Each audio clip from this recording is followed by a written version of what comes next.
You're fine. I mean, the only ones who don't listen to the podcasts are my kids. Well, there's certain podcasts I let them listen to in the car with me, but I have a lengthy list of podcasts that I can't listen to when they're in the car. Yeah. Oh, I know. It happens.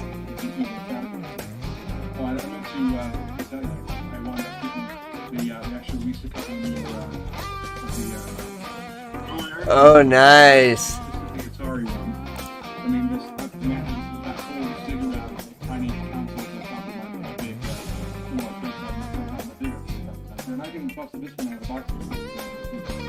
Oh, nice. Yeah, we saw that at Target the other day, and we were picking up a Switch for my kids, and that's finally happened. The kids are getting their first game system.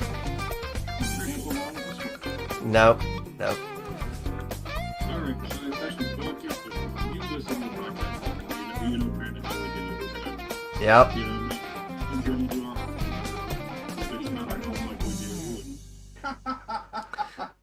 Well, no worries. I've got you guys going on Twitch, Facebook Live, and YouTube Live. Like as we speak?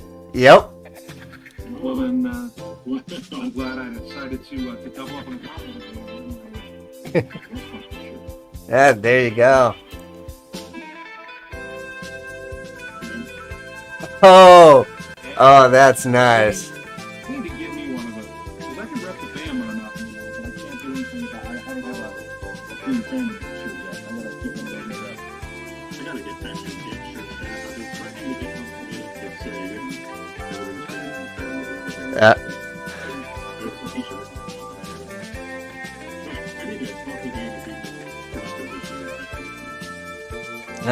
My big thing is soccer jerseys now.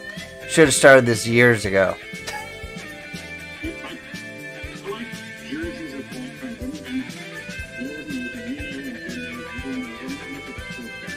Yeah.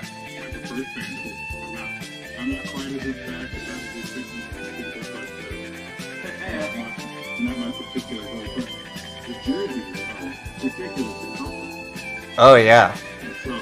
I've been wearing a bunch of team jerseys and shit. It's not for the shirt, it's somebody might think I actually like sports. I thought it was something jerseys too. It's like, if that's my favorite thing, I'm not seeing sports to the sports jerseys, so like, buddies with high jerseys, you gotta change the flag driver, or how can you Irish with the short and 69 on it, because then at least people know it's a joke. Nothing comes in my size, so I just wind up ordering like work shirts because mechanics and truck drivers tend to be in the sort of 6 foot and up club and the chubby asshole club. So I ordered, like, this is a red cap shirt. There's actually this is red cap. Yeah, they come in the jeans with the right sizes. So I'll buy these, and then I'll just buy like the patches if you want to just sew them on with the mechanics. I got a bunch of these, and it was like $40 for 10 of them. And I just sent them a custom piece of artwork and they're printed up. So maybe we do that for the and that's what I thought we were doing. Recording in progress. That's good. Yeah. Oh, no worries. I'm also recording on my end, so. Usually what I do is I'll combine my thread with his thread and just kind of, because that can like me to like, if he sneezes or sniffles, we can keep talking and I think it's kind of down his side, my side. Yeah. Whatever side it happens to do. And it used to be very primitive back when we first started doing this.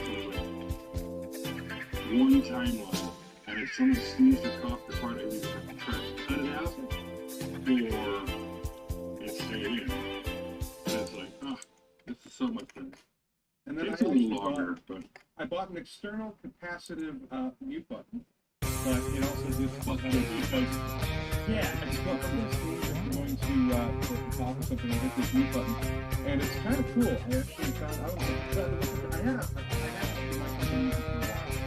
and then I got one with the mute button on it. And this really like came out. It was the perfect having a mute button. This is streaming with the stream podcast.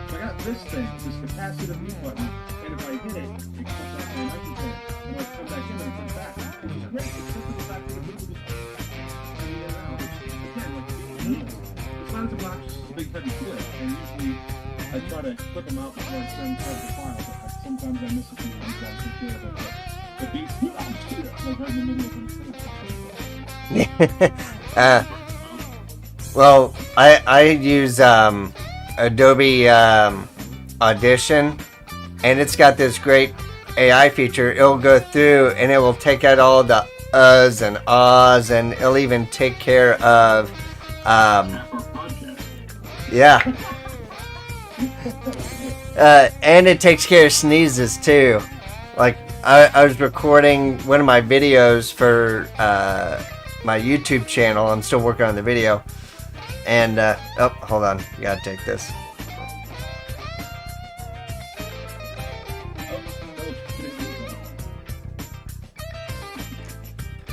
Hey.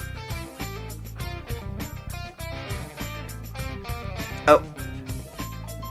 I don't think so. You want me to run it out to you?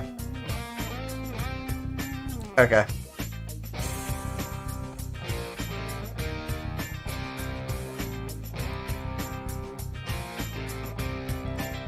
Okay, I'll be out there in just a second.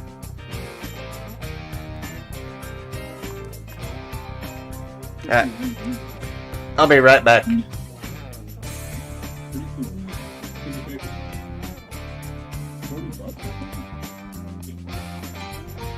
They have an arcade one up there that's like the same thing too. Yeah.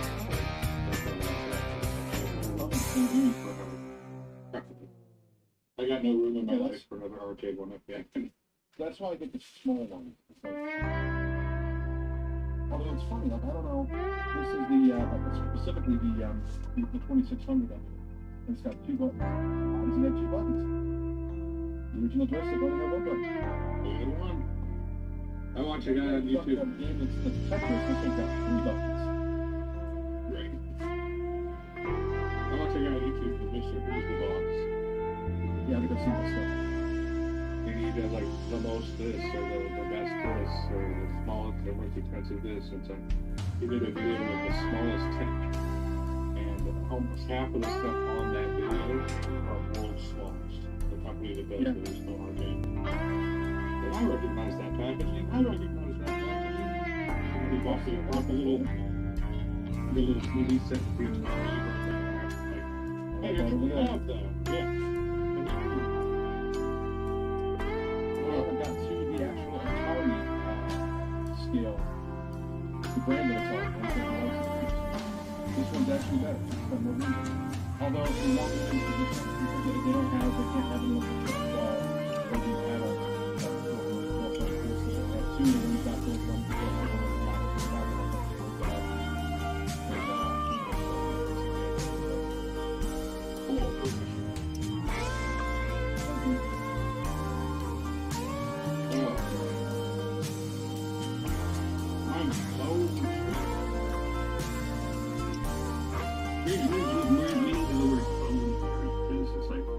I spent 5 days in a row. Today, I was going to work out before we sat down and did this, but I didn't want to be all sweaty and gross sitting there to do this.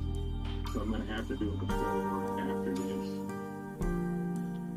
Not much to be doing with that. I admire your dedication. I'm still trying to work up the fucking gumption. Like a half hour ago, it wouldn't like solve any problem, but it'd be like, you know, they always say like, even a half hour ago, sitting on your Six Flags all day long, doing absolutely nothing. Seat splash? Nice seat splash. All day. Is it an old-man meal tray, or is it like a wellness advent calendar? Might come in these little pucks, day and night pucks. I gotta count mine out manually because I take a bunch of supplements.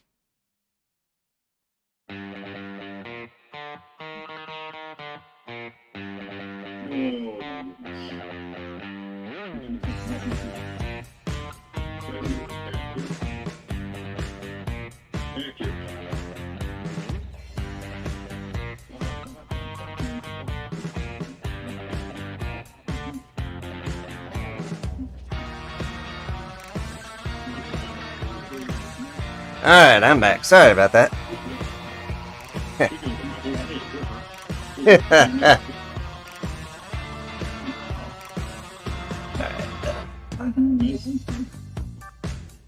Mesmerized with that background.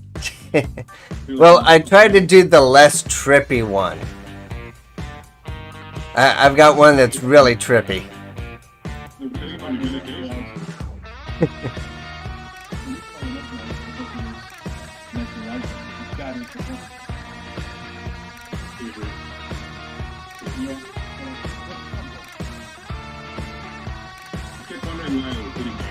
All over Facebook for there's this program that I did an install of it, a free trial of it. It was Supernatural.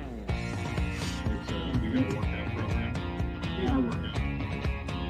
Yeah, I decided to get it because it's a subscription service fee for I paid like $15 for Body Combat games. So I just got about you don't own anything to do this fucking subscription service now. Yeah. You know, but I was looking into it, and I thought maybe there's some really interesting deals where you can get like a subscription and a VR subscription at the same time, like that. Oh, that's interesting, and I realized they're called Fandom. You know, like for like $100 a year or something like that, you can get the subscription, and then like something. You know, you can't, you talk about the fact that you can't search it. Nope.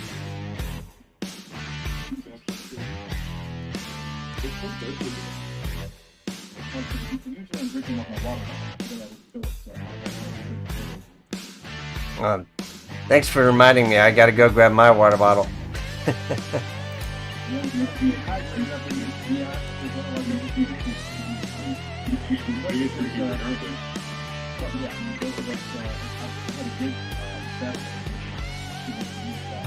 I didn't know how I was going to go over because we got hired to do this private system party.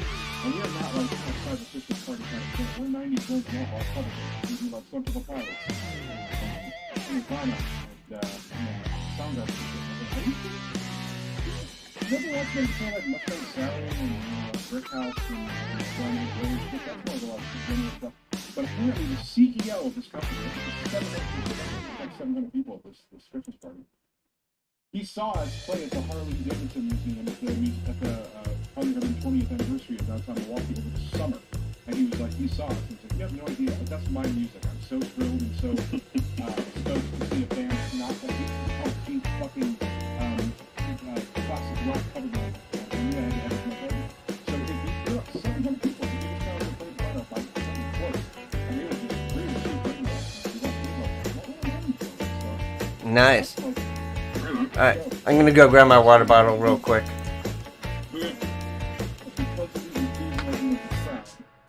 And how many people there were definitely pushed up the vocal. Really went to town. I'm gonna look at nuts. So still suffering the parts of the world. So this is an mass audience who's just watching us and other people doing this? Yes, you can say anything about it. I am actually don't tell him what's going on. Don't tell him. Don't tell him. This is not part of the normal podcast. This is bonus feature shit right here. This is behind the scenes stuff. Patreon exclusive, except we don't have that. Which we should. I don't know. You want to watch this? Let's put batteries in the surface and stuff. I'm a little bit annoyed that it isn't the right music, but I mean, it's a 16 bucks to set it up. People had it up to buy it up and it's so I mean, it's not really too bad. Expect this, I got already like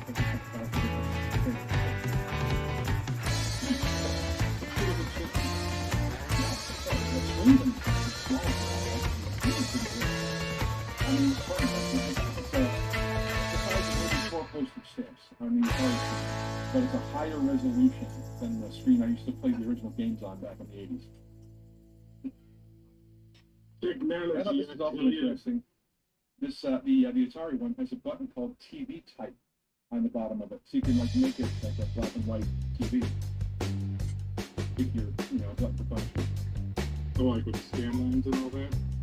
You change It the doesn't really lines. do the scan lines that I can tell, but I mean, This is literally all we do, guys. We talk about video games.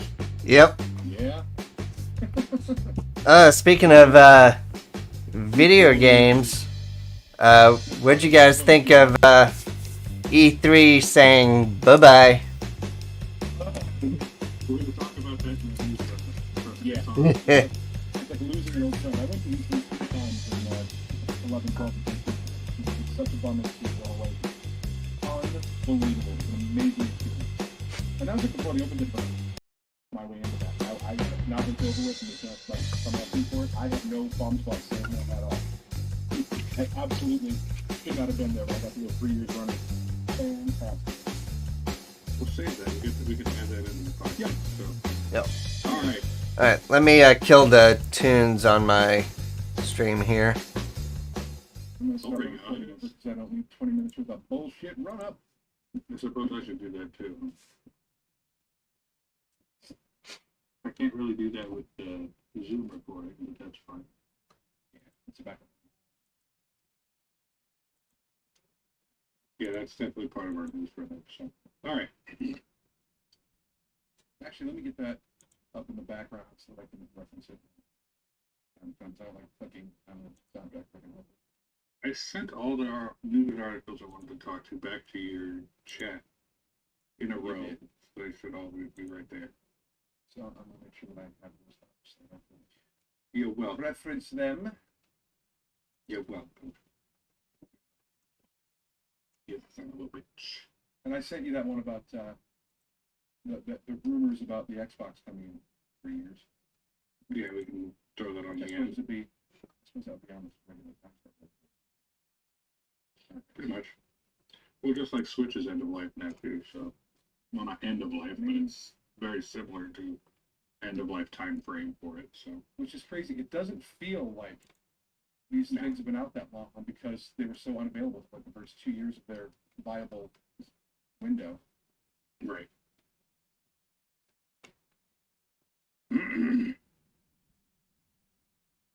All right, let me know when you're ready. I'm good here. Sweet.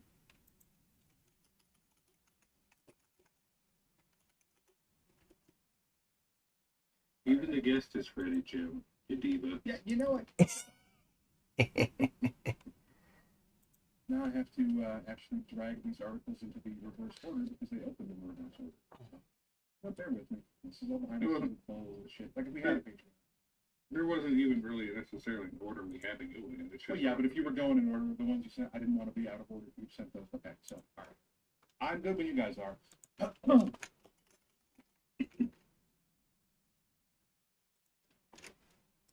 Hi, everybody. Welcome to the final episode of the Familiar Fandom Podcast for 2023 Season 5 finale. My name is Sate. And I think I'm still Jim, but I should probably check on it. Yeah, I'm pretty sure. I mean, who knows? Anything goes now. It's a crazy world.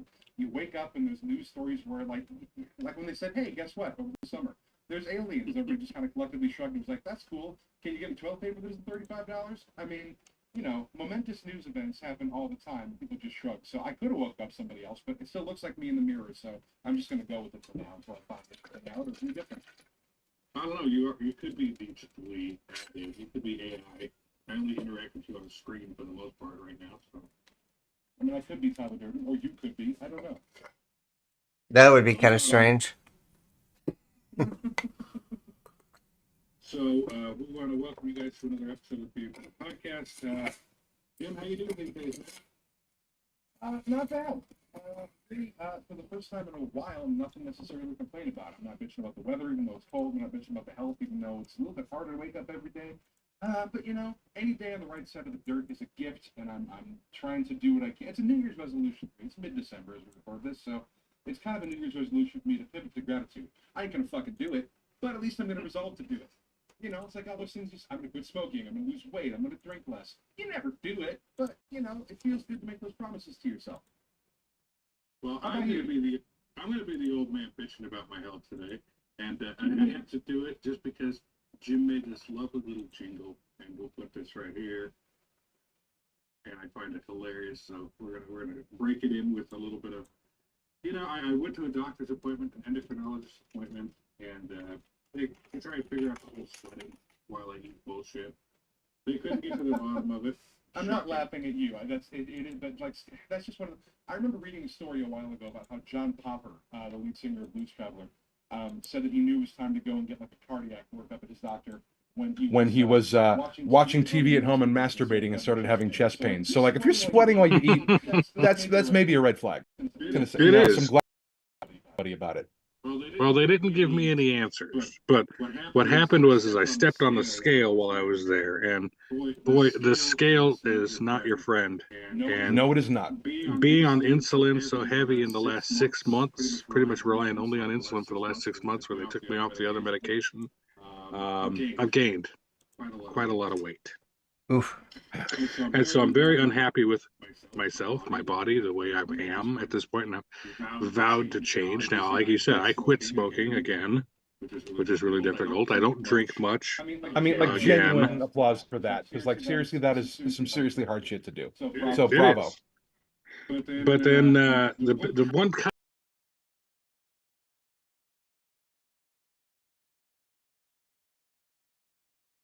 I eat or how I eat, I want to be able to still eat the foods that I like.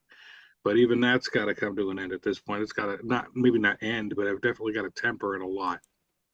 And so I started. I'm on day 6. Today is day 6 of exercising in a row with this VR kickboxing program that I use. And again, I use this program called Les Mills Body Combat on the Oculus, and it's great.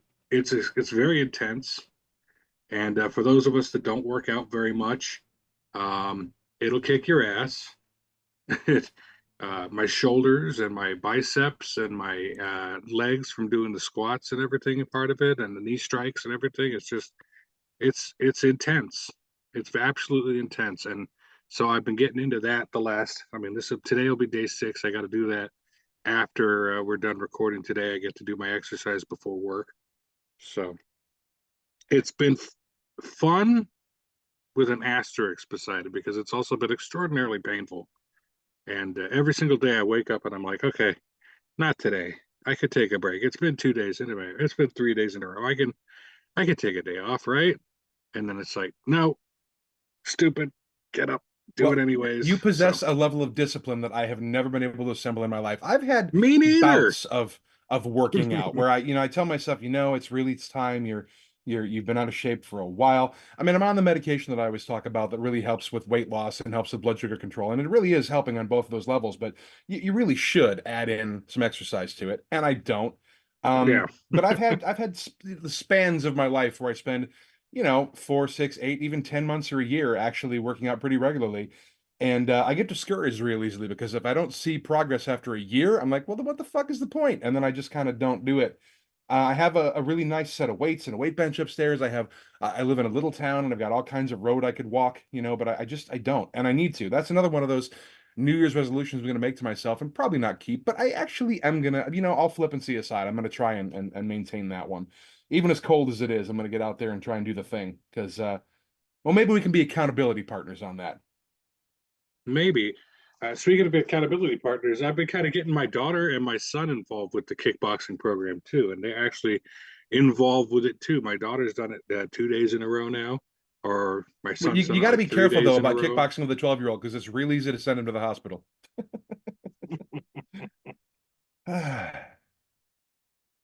Other than that, we do have a few news articles we need to get to, so we're going to kind of jump to it really quick because we do have a guest coming on today. Again, this is our season finale, so we wanted to end with a bang here. But there are some news articles we had to get to that we would be remiss if we did not touch upon. So one of the first things I wanted to get into was, unfortunately, some sad news. We lost another beloved actor this last week. Oh man, this was hard. And this one hits really hard. And I've only really ever seen him in the one thing, and I know he's been in a lot of different shit, like But Andre Brauger, I think, is it Brauger? Brower, Brower? Andre Brower? Brower. Andre Brower, yeah. Um, he died at the age of 61, and Way too young. way too young for him. And of course, the way I know him from is from Brooklyn Nine-Nine. He played fantastically, played Captain Holt on that show, and Not was just my favorite brilliant. character on the show, but like one of my favorite characters in all of television history.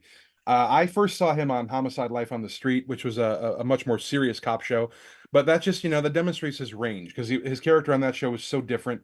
But then I looked at Brooklyn Nine-Nine. My dad was a cop and he used to watch a lot of cop shows. I find people that occupy certain professions, they either watch every show that deals with people in that job or they stay the fuck away from them because it winds up being a busman's holiday for them to watch. Why would I watch doctors on TV when I got to do a 36-hour shift in the ER? But my dad loved cop shows because he loved picking them apart. I mean, he loved saying shit like, Hollywood screenwriters love to say perp.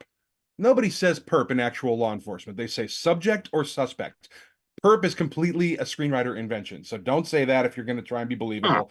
Or good he'd to like know. say things like, that would never happen. That's procedure. That would get you shit canned in a heartbeat. He's fucking with evidence. He's whatever. He's roughing up a suspect. I mean, things that are actual procedural police work, if they did it completely by the books, it'd be a little bit boring on TV. A lot of paperwork, a lot of like running around and taking down notes and stuff if you're a detective or whatever.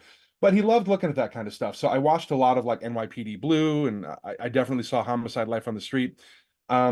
Brooklyn Nine was the last years. It was such a funny show, and Oh yeah, he was the captain. He was the most pivotal character on the show. I mean, he was not a lead. It was kind of a star vehicle for Andy Samberg, but Andre Brower very quickly took over that show as being kind of just the pivotal heart of the entire thing. So it's yeah, a big loss, for and sure. I really really loved that guy on that show and just in general. Yeah, he was fantastic, and a big loss for a lot of people, and I get that. Speaking of big loss, and that's kind of a dumb segue, but I'm really bad at segues. You guys should know that by now. Whamageddon is going on in full steam as we record this. For those of you who might not know, though, like 5 or 6 of you that don't know what Whamageddon is, every year the challenge is to make it through from December 1st to December 25th without hearing the original version of Wham's Last Christmas. And we're And not I even going to am sing a snippet of it or put any clips in because we don't want you guys to not, lose just because you're listening to a podcast. But if you I'm know, not that kind of you an know. asshole. No, and it's kind of like there are other ones like you can't no carbon-based life form that's alive in this timeline can escape Christmas without hearing that Mariah Carey song. That's just Right, inevitable. But there's other right. similar challenges like the Little Drummer Boy challenge and other things like that. But this Whamageddon challenge is kind of a big deal for a lot of people. I don't necessarily participate in it. I do participate in the Little Drummer Boy challenge, and so far as of the date of this recording, I'm winning, and it's only like maybe another week to go. But the Whamageddon thing, it's a thing. Well, it's a thing here because Northampton Town DJ apologizes for playing Wham's Last Christmas and ruining Whamageddon for about 7,000 people. And that's in the This, UK. So that's where, yeah, even though Wham was huge here and they still play the song here, it's a perennial Christmas favorite. They're even bigger in their home country. right. So this is from an article from NME.com. Um, a DJ for Northampton Town FC, which is a soccer club, has apologized for playing Wham's Last Christmas at a recent match, potentially ruining the game Whamageddon for thousands. In this cult game, Whamageddon players try to avoid the Wham Classic until Christmas Eve and are knocked out of the game once they hear it. In Northampton Town's game against Portsmouth on December 2nd, DJ Matt Facer made the unfortunate decision to spin the track. Quote, I never knew people took it so seriously. I gave it a spin, thinking it would be quite funny to wipe out 7,000 people who couldn't avoid it, but clearly it isn't funny. He went on to say that he received a bit of an insult on Twitter, lighthearted, saying it was not a nice thing to do, and apparently that was quite tame to what was being said in the stadium. Apparently, death threats and people were quite angry. So I officially apologize to everybody whose Christmas I've ruined, he says tongue in cheek. And I think that's funny.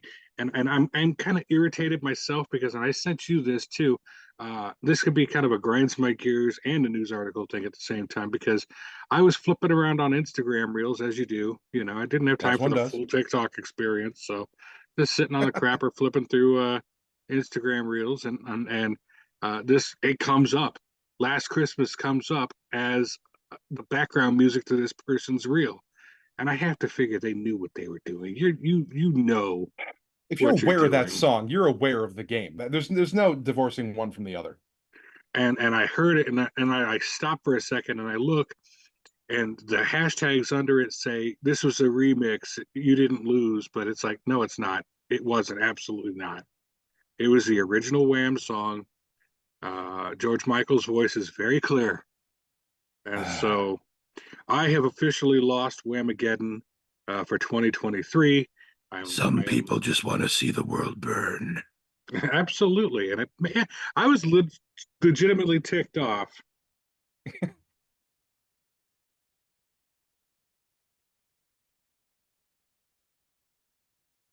I I do love me some synthwave, and you know what? As long as we're into this, we're gonna a little bit prematurely introduce our guest for the day because we don't want to shut him out of the news segment if he's got stuff to say. Matt Luria is our guest on the Fuel Your Fandom podcast today. He is I'm not going to impugn him with the age hammer, but he is an old friend, at least in terms of how long we've known him. He's not old personally, but he's an old friend of Saints and mine. But we actually worked with Matt back in the old Perverted Justice days, doing the Dateline stuff. Bringing would-be kitty diddlers to justice in front of Chris Hansen, a bunch of cops, and the world. So yeah, Matt is our guest today, and usually we natter all over the entire news segment, but I don't want to shut our boy out in case he's got some contributions to make because I know he does.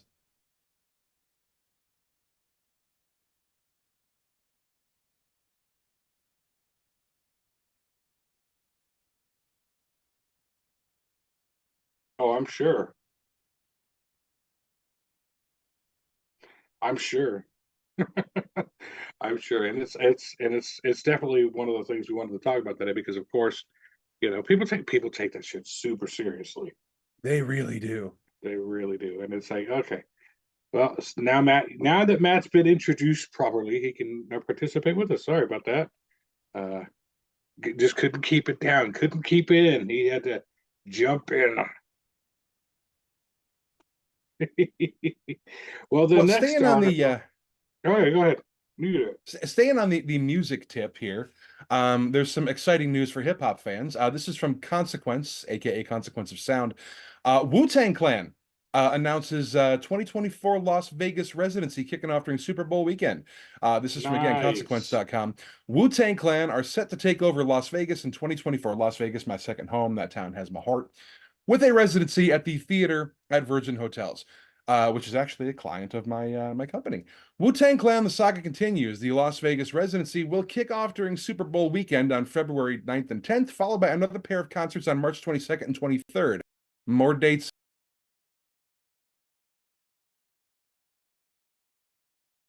Scalpers, where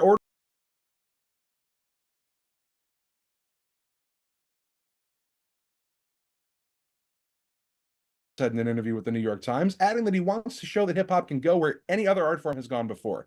And my man's right. I mean, you don't get a more legendary crew than the Wu-Tang Clan. Maybe like the Roots or like Tribe Called Quest or like some of these like long-standing hip hop acts. But Wu-Tang, they have suffered member deaths, they have suffered controversy, they've emerged on top.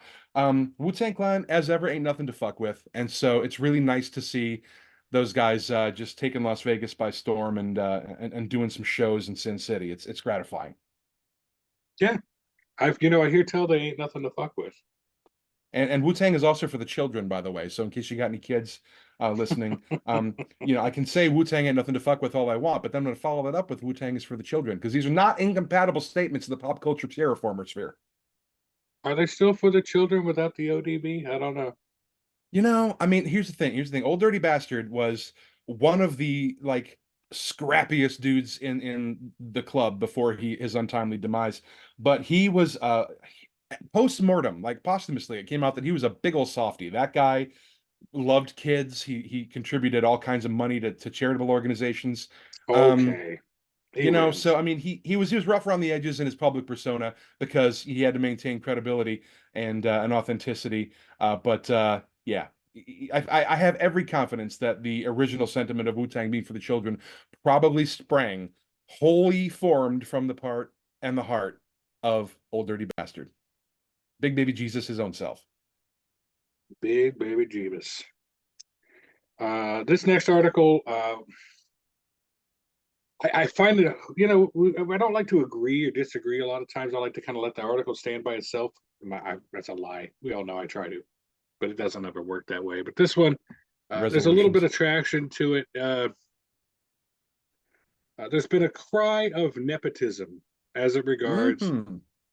our dear friend, Mr. James Gunn, taking over the role of creative content at DC, along with Peter Safran.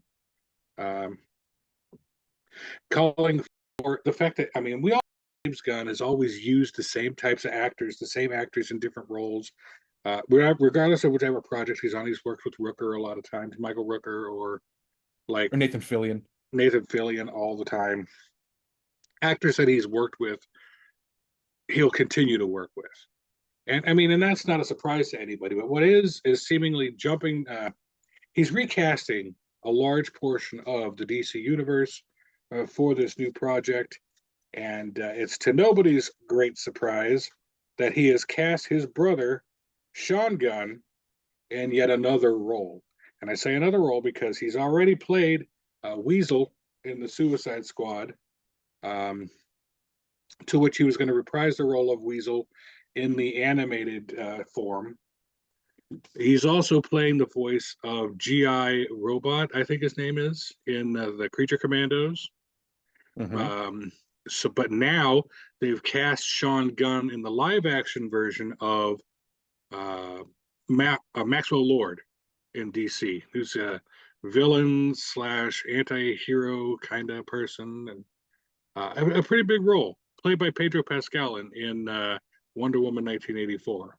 Yeah, and this is in addition to him also having some pretty significant roles in the MCU back when James Gunn was working for them doing Guardians and other movies. He played a dual role in the Guardians films. He was himself with his own human skin suit as Kraglin. Um, and he also did the motion capture for Rocket Raccoon. Bradley Cooper did the voice, but Sean Gunn was he was in the skin tight suit with the ping pong balls all glued to it. So it's not an unfair accusation. Is Sean Gunn a good actor? Yes, but it doesn't matter because the usual grist, the usual thrust, the usual gist, the usual undercurrent of accusations of nepotism is that it's not that the person who is benefiting from their connections, familial or marriage or, parental or otherwise, isn't a good performer. That's not the point. It's just that they're going to have an extra edge of consideration over, somebody else who might be in competition for that role because of the connections they have because they know somebody. And this is a rampant thing in entertainment. It's not just, Sean and James Gunn. It's not Um, just James Gunn, but it's become so alarmingly pointed at James Gunn that even yeah, actors are taking to social media going, "Come on, dude, you're recasting the whole thing and you've given him 3 roles already. Save some for it's the a bit rest of us." much. Like Zachary Levi came out and was busting balls on Twitter at one point, and I mean, and that guy can't stop stepping in shit, but I just, but this which article, basically proves he's not going to be in the new DC universe at this point because no, and he's going to piss it's a real shame. James Gunn off. I actually met Zachary Levi, and I'll talk a little bit about that in a minute. And he was a super nice dude, but like, he just can't keep his mouth shut. And even if No, I really enjoyed the Shazam movies, I'm going to go on record as saying that I enjoy him as an actor. I watched Chuck back in the day, like his sort of like star-making TV turn. Really dug that. But he just can't shut the fuck up, and he's doing it to the detriment of his career opportunities. But this article from comicbookmovie.com. When DC Studios announced its DCU slate, James Gunn and Peter Safran were asked about the possibility of Jason Momoa playing both Aquaman and Lobo. And frankly, I mean, I think he'd be better at Lobo. Not that I take anything away from the dude as Aquaman, but he looks like Lobo. The traditional mm-hmm. portrayal of Aquaman on screen and on the page is more like Alan Richardson, who's playing Reacher right now, like the big, heavily muscled, blonde, square-jawed dude. He looks more like Aquaman on the page. But they decided to go like, a grittier route with it on screen for the DCEU. But he would be a better Lobo. I mean, the dude, 2 cents worth of white grease paint on his face and hand him a prop gun, and he is Lobo. I mean, fuck's sake.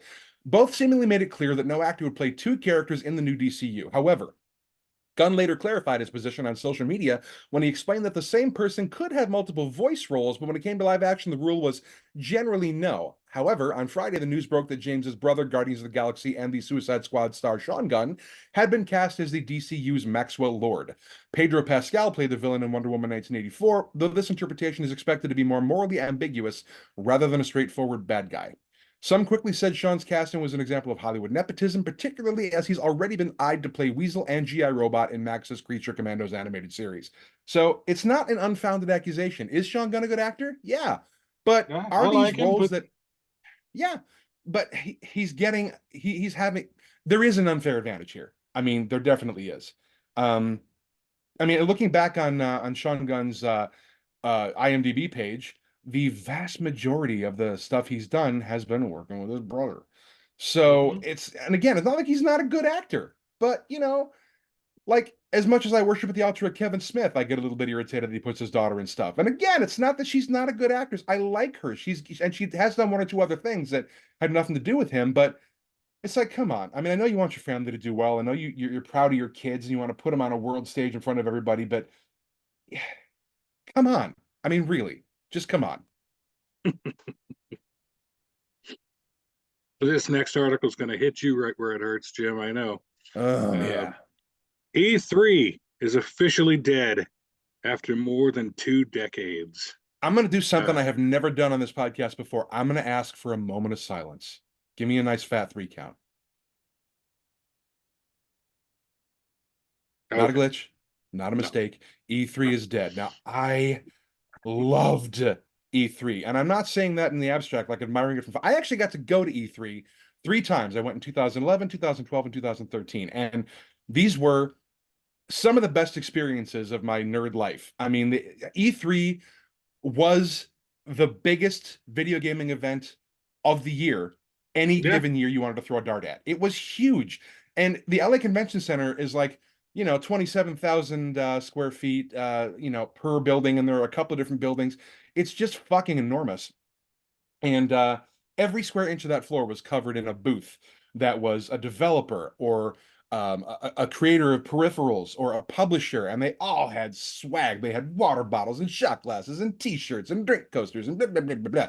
And I fully admit that I scammed my way in. I went when it was supposed to be still an industry only event. They did open it up to the general public years later, but I went when it was industry only, and I scammed my way in through methods I will not reveal. That's something I'm going to keep to myself. I had enough I of think the acclaim to statute of kind of do it. limitations should be over on that by now. All right. At the time, I was working for a catalog that was actually an outdoor goods catalog. They sold like, sporting stuff like hunting, fishing, camping, farming, workwear, that kind of thing. But because once or twice a year we had a Christmas catalog where anybody that had overstock would dump their shovelware Wii games on us to clear out of their warehouse, I could honestly say that I have written for video games. And that, no shit, is how I got in.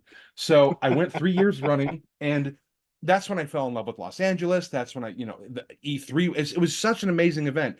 And I met so many incredible people at this thing. The aforementioned Zachary Levi. I was walking around the floor and I heard somebody go, "Oh, come on," in the distinctive timbre that that man has, if you've heard it. I'm like, that sounds. So I went around the corner and he's on some kind of a LAN at some booth and he's playing, I think, Gears of War with a bunch of other people. And I'm like, holy shit, that's a Levi. So I kind of flagged him down as he's walking away, and I was like, "Hey, Mr. Levi, I just gotta say," he's like, "Oh, please, my dad's Mr. Levi. I'm Zach. My friends call me Zach." And I'm like, "Oh my God, I'm Zach Levi's friend." So I don't delude myself, but I shook the dude's hand. I was like, "Hey, man, I really enjoy Chuck." That's when it was on the air. I said my wife and I watch every week. Chuck was on the air. I was also married at the time, so it's a while ago now, 2011, 2012. And he kind of joked around because that was always a cult series that did really well with a certain audience, but didn't have like huge viewership numbers. So I'm like, my wife and I watch Chuck every week. He's like, "Oh, so you guys are the two." Just tongue in cheek about his show, but I said, "Yeah, we just love it. It's fantastic." And we talked for like 10 minutes, and the dude was super nice, and he took a picture. But like I ran into Reggie Fils-Aimé from Nintendo. I ran into Sean Baby, who used to write video game stuff for Cracked. That's actually still the only time where I met Steph Sterling in person, who we used to share some space with on the internet years ago, back when we were all still working at Perverted Justice. I actually got to meet Tim Schafer, which again, most people would, freak out if they passed a celebrity on the street. I about shit my shorts when I ran into Tim Schafer. This Tim Schafer from Double Fine, who's responsible for, Monkey Island, Day of the Tentacle, the Psychonauts games, Stacking. I mean, this guy makes some of the most innovative Wasn't games Double with Double Fine? Fine. Didn't they do Brutal Legend as well?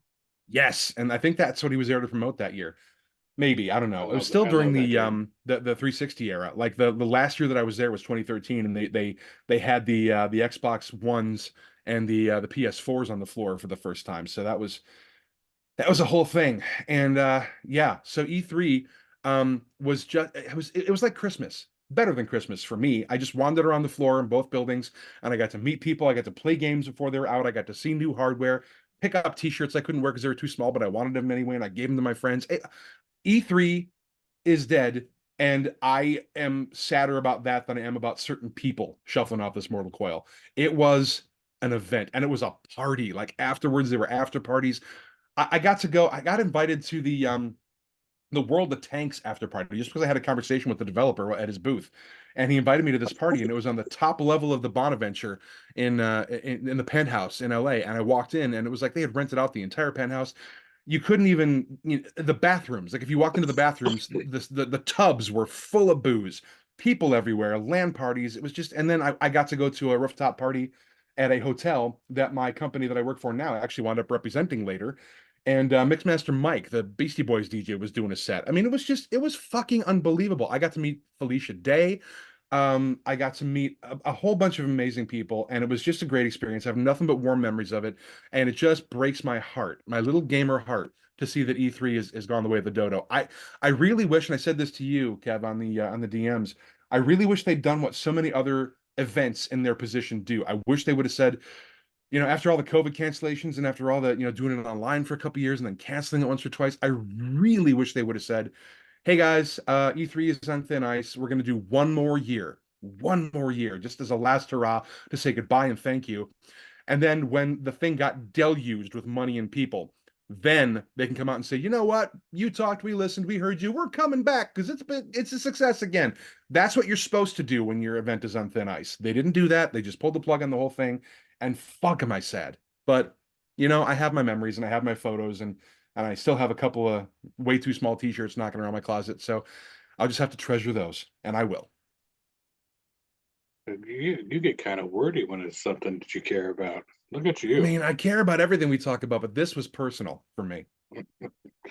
That's why I just kind of but lean back and let you talk.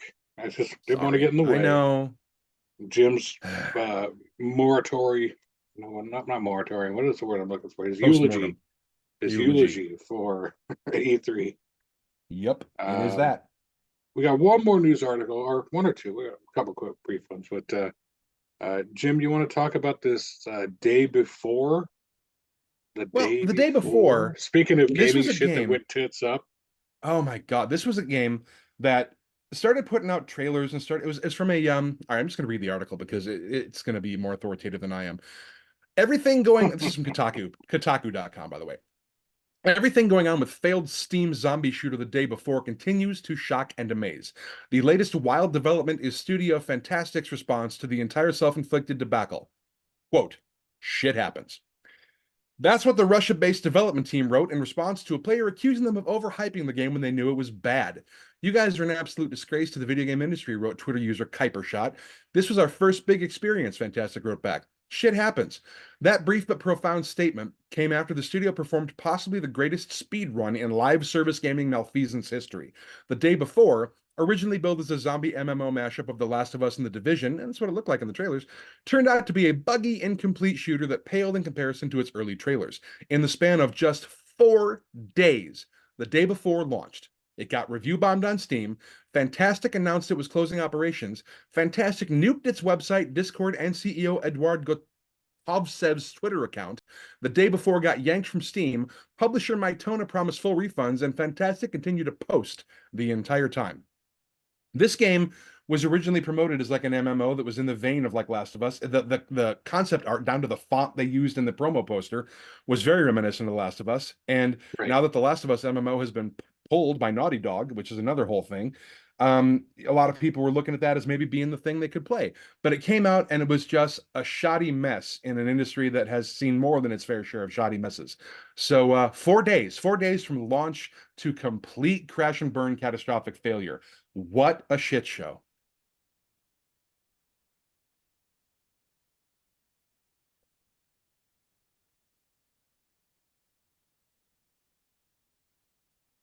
Ow. No.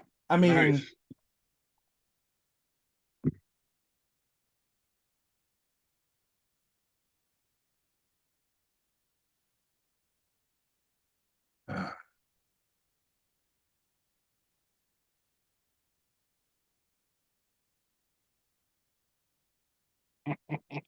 wow.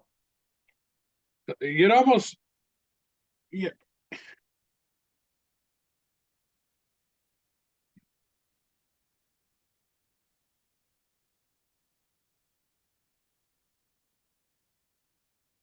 I can imagine you'd be a little bit pissed off if you had to pay for that, and then, like Jim says, it was speed run the fucking nuking of that game in 4 days. That's crazy. And they shot themselves in the foot and continue to shoot themselves in the foot because they've gone on to now, Yeah. they've changed the name of their company. Fantastic is dead, whatever that was. They've changed the name of the company because they're still working on other projects. So they changed the name of their company so that they can shield these other projects from the backlash from this. So this would be kind of akin to when Cyberpunk dropped, like a Yeah. hot, wet turd on the ground. Spoke. CD Projekt Red went into a huge tailspin trying to catch up Do and damage assure control. fans and damage control and everything like that. And this is just like what happened there. And it's like this would have been just akin to as if CD Projekt Red said, "Well, fuck it, shit happens," and Yeah. then like pulled stakes, but then changed their name to CD Projekt Blue because now we got Yeah. other games we don't want to tarnish with the same brush. It's like I first heard about this game like we two know years ago. it's This has been in you. development for a while, 2 years, and that's when they announced it. So you know they had a little bit of lead time on it then. For this game to be in development for two, maybe three, possibly even like 4 years, and for them to pull it in 4 days, 4 days. what a clusterfuck! Jesus. We were just talking about the Walking Dead game that got pulled after 3 months, and what a Yeah. debacle and a shit show that was. And it's like fantastic. Just said, hey, okay, hold my beer. We got I this, or guess the hold my lesson here is vodka. don't make a zombie shooter in 2023. The last thing I want to mention, and this is grain of salt time, big time. This is from a website I've never heard of before called Tweaktown, and this is very, very grain of salt. Not a reliable source and an incredibly dubious rumor, but interesting nevertheless. So I'm going to at least give it a Tweak passing Town. mention. This website claims the headline is Next Gen Xbox coming in 2026 may have dedicated AI acceleration via NPU processor. Now, I'm suspicious of this for a couple reasons. First and foremost, because there have been rumors since long before the current generation consoles even launched, your PS5s and your Series X's, that this might be the last console generation because everybody knows consoles hardware is a loss leader for these developers. They Right. want to get consoles into homes. They want to get an installed user base so they can push you the games, and that's where they make up their revenue. They make it up in volume. So, but the hardware, it costs more to produce than they're selling it for. And if they tried to sell it for what they actually needed to get to break even on the hardware and make money on it, people wouldn't fucking buy it. So that's too bad. But they're thinking about, or they've been talking about, or there are credible rumors to the fact that going forward, Xbox and PlayStation are not going to necessarily be a console as much as they are like a live service. You're going to be able to get them on your smart TV. If you don't have a smart TV, you can get it via a streaming stick.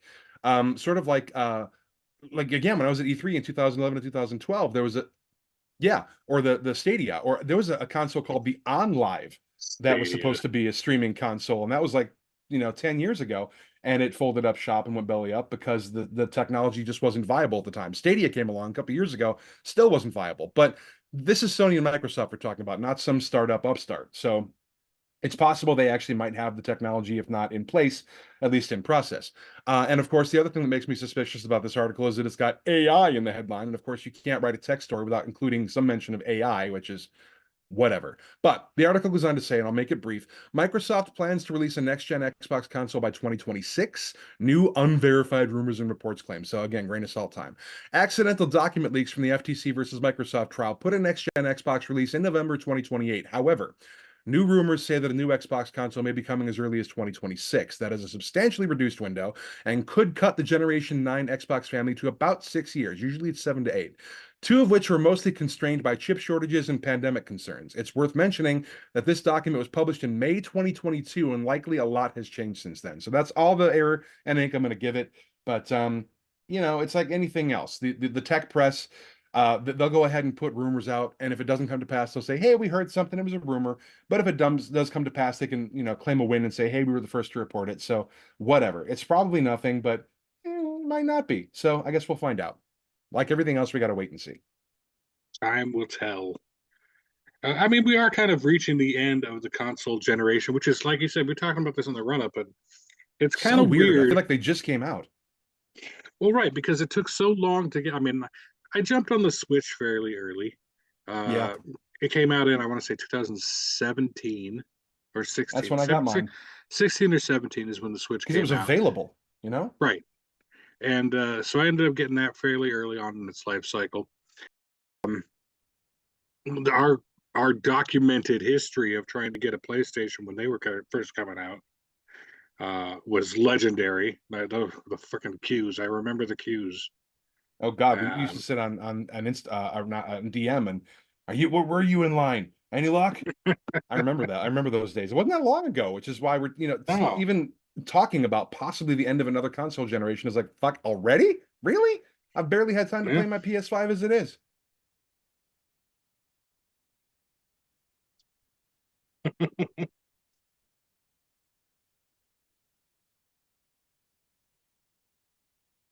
Nice. I put my PS4 Pro into my son's room.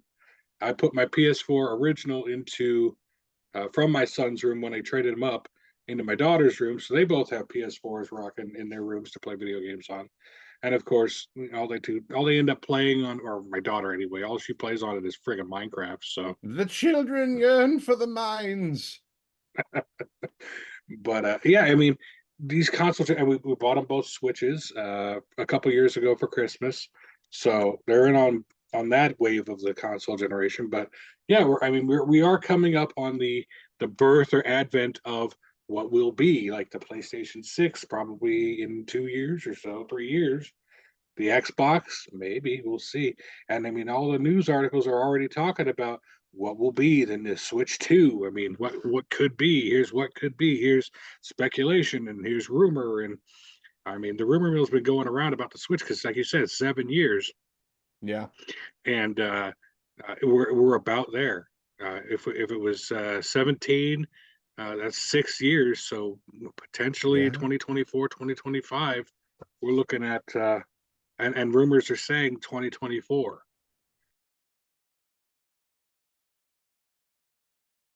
They were talking about Tears of the Kingdom being Switch's last real hurrah as far as Like first party first party titles. big AAA titles.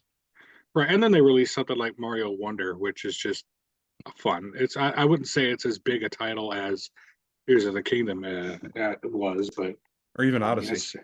right. It's kind of a 2D platformer, but I mean, it's fun. Yeah. But I mean, Tears of the Kingdom probably is going to be the last hardware stretching uh, release for this. So everyone's looking to the future, saying, okay, well, the next system's going to have to be, uh, escalatingly better than the previous one to be able to top what they did there. And And I don't so know, man. I mean, the hardware race kind of tends to pay off in diminishing returns. Like there was a huge leap between the Atari 2600 and the Nintendo Entertainment System. There was a massive leap between the NES and the Super NES. There's a big right, leap between the Genesis and the Dreamcast. But as we get older and as the tech gap kind of closes a little bit, like we used to talk about things in terms of bits, a 16 versus 32 bit. They don't do that anymore, obviously. There are still specs you can sort of like speculate about and salivate over, but I played a lot of games on the PS4. I bought my PS4 fairly late in its life, but like Matt, I kind of got mine. The exclusives I couldn't ignore anymore. I really wanted to play shit like God of War and Horizon Zero Dawn and the Uncharted games. So I think I bought mine, I want to say 2017, 2018. I know I was living in Virginia at the time, and that's when I was there. And that's when I got mine. And then of course, we saw the PS5 come out not long after that. But yeah, I mean, thinking about the viability, the sort of shelf life of these systems, I really feel like we just got over the shortages. But I guess we'll see what happens. But I mean, I didn't notice like I played, there were certain games that I played. Like if you played like the Spider-Man, the first Spider-Man game on PS4, and then well, did it even come out on PS4? I don't know. I'm trying to think of like I played Horizon Zero Dawn on PS4, and then I played Horizon Forbidden West on PS5. It looked markedly better, but like a lot of the things that were different about it were not necessarily like over, unless somebody told you, you wouldn't notice. Like the Horizon Forbidden West came out on both PS4 and PS5, but the DLC, the expansion, only came out on PS5 because there were things they wanted to do graphically and gameplay wise they couldn't do on the PS4. And basically, the only thing that I really saw about it was it amounted to, look how pretty the clouds look. I'm like, well, I mean, that's impressive, and they do look very real, but like, if you hadn't told me, I wouldn't have noticed. So there's not that much of a leap between PS4 Pro and PS5. There just isn't. So I'm not really sure what we're going to be able to see unless this thing will blow you into your taxes at the same time. I'm not necessarily seeing that there's going to be a whole lot of benefit to coming out with another console generation so quickly. But It who did knows? that. I would early adopt if it was able to do that. That'd be great. Yeah, So I remember that's back all in the the day there was news. there was a Oh, a, a YouTube video that I saw, and the thumbnail, because I watch a lot of YouTube on my smart TV, and they truncate the titles off, and so there was a thumbnail of some game, and it said, "The newest iteration of the Xbox Series X graphics will blow you." And the rest of the headline was, "Will blow you away." But I thought, well, shit. I mean, I'm in. If the graphics are gonna take blow my me, then money. fucking sign me up. And Shut then I up and clicked the take video. my Oh, they're gonna money. blow me away. Either it was a mistake or they knew what they were doing and they wanted you to click on the video. These graphics are gonna blow you. Oh, it's about fucking time, man. I've been waiting since the 2600 for a little bit of an interface on my console that I can really get intimate with. Yeah, Oh, yeah, I'm just sure they do. I'm sure they do. The things Japan comes up with, I swear. Well, that's the news as we see it for this episode. Now, of course, we want to remind everybody what we tell everybody every time is the Feel Your Fandom podcast is never intended to be a one-way conduit of conversation between Jim and I. It requires input from you, our listeners, and there's a couple of different Amen. ways that you can jump in and do that. You can hit us up on Facebook, facebook.com/Feel Your Fandom. You send us an email at feelyourfandom@gmail.com. FYF Talent Booking, all one word, is the backup email address on Gmail. And if you want to find us on Instagram and Threads, we're at Fuel Your Fandom, about X, formerly known as Twitter. We will not speak, but anytime you Nope. want to find us, you can dig us up on any of the fine podcast syndication platforms, your Audibles, your Spotifys, your iHeartRadios, your Google Podcasts, your Apple Podcasts, all those places. And if you're impatient, as I frequently am, my boy Saint slaps up every fresh, wet, and screaming episode on fuelyourfandom.buzzsprout.com, BUZZSPROUT, every Friday morning, bright and early. So, however you find us, we are happy you find us, and we are thrilled to be a part of your day. Absolutely. So, as we said, this is the final episode of the Feel Your Fandom podcast for the calendar year 2023, the end of season 5. It's hard to believe we've been doing this for as long as we've been doing it. 5 Yeah, years. it really is. It's coming up. I know it's a little bit the math is a little bit less mathy because the first season only had like 11 episodes in it, and I was doing it by myself, and it Yeah, was you learn really as you go. weird. But you know, ever since then, every season has had the same 40 episodes. It's 40 episodes, and so um, it's fair. I like to say we've developed a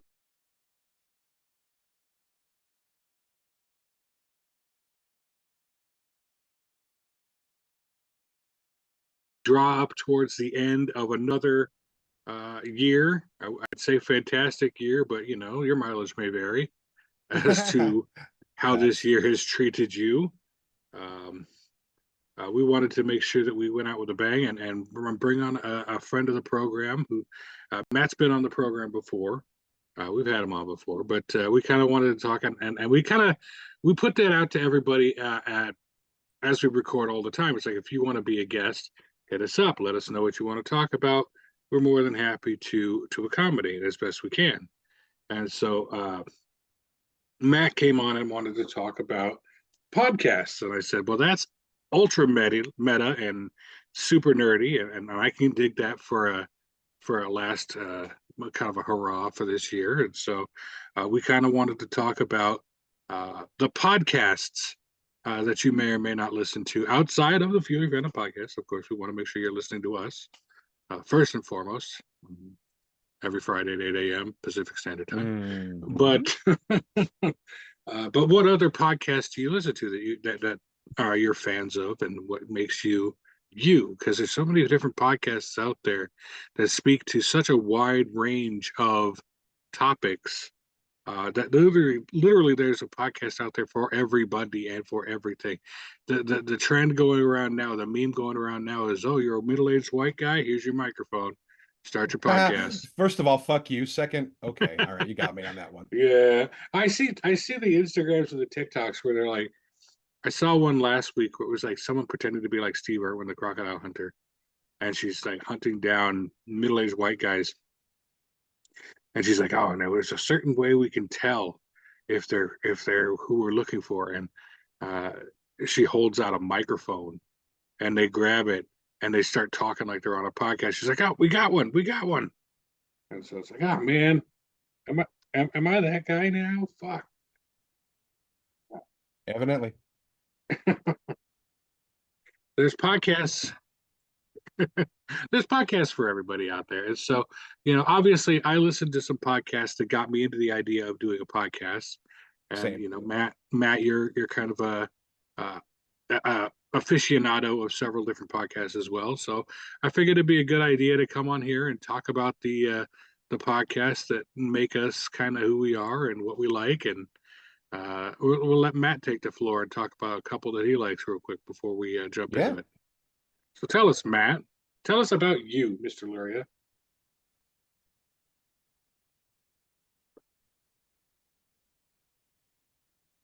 Well, I don't have a teacher fantasy, so we're not going to let that happen. So I'll just call you Matt.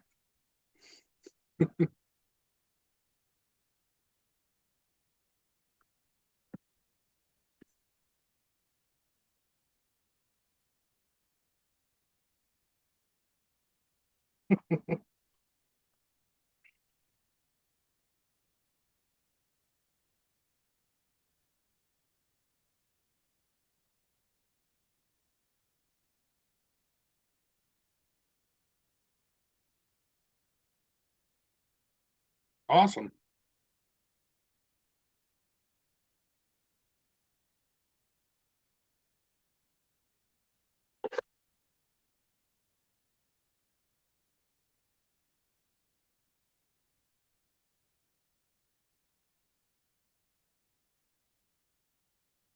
That's incredible.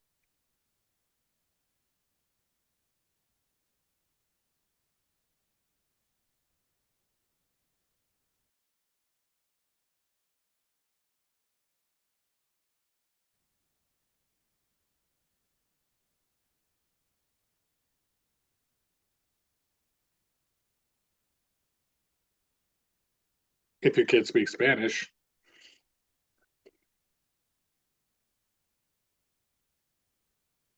And you teach Spanish. We should probably say that too. You're an educator.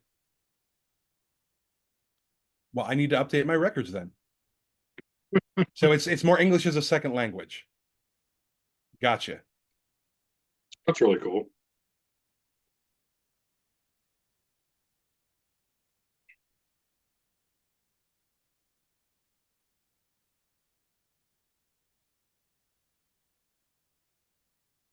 Spotify's great.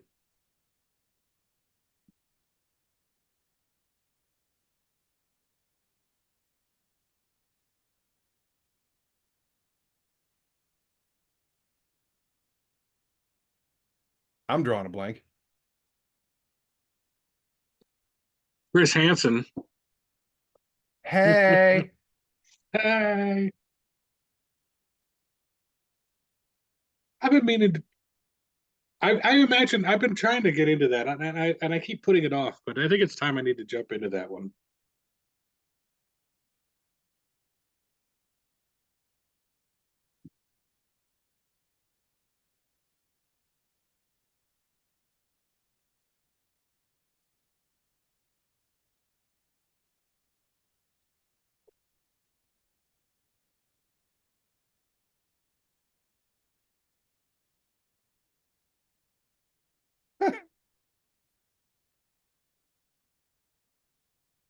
Haven't you done enough? Haven't you done enough?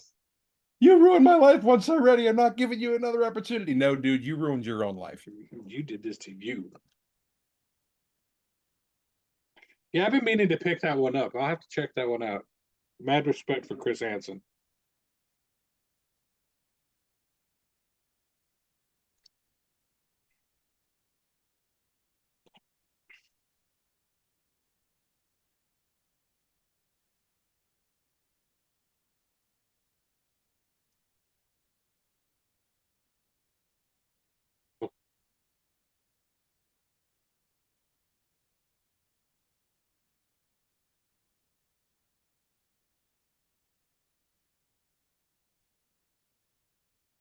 Well, hey Chris, if you're listening, give us a call.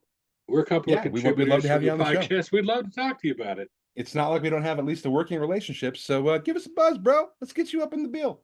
Do it.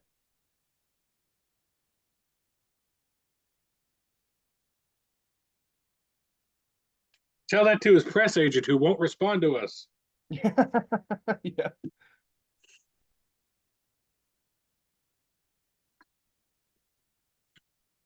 Wow. Nice.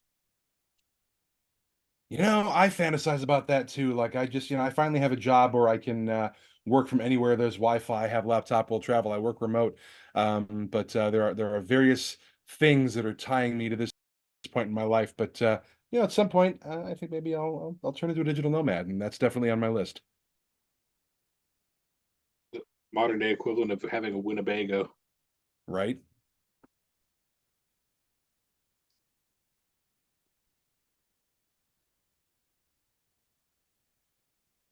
Thanks for coming to my TED Talk.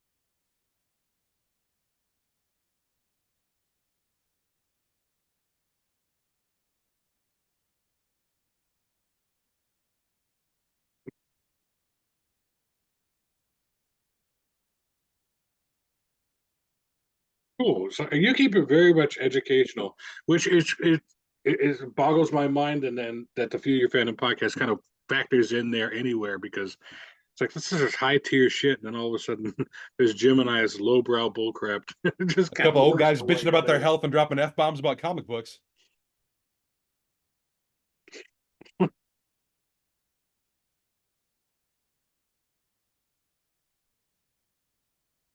Not not for little kitties' ears. Not for little kitties' ears. We We are are a little definitely too an ear hole fast, podcast. fast and loose with the old F bombs.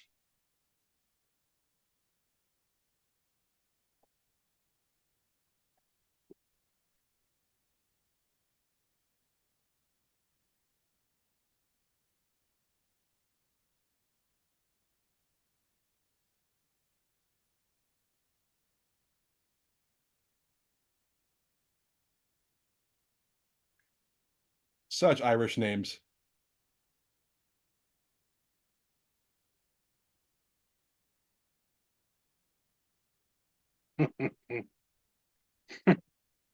Irish soccer hooligans.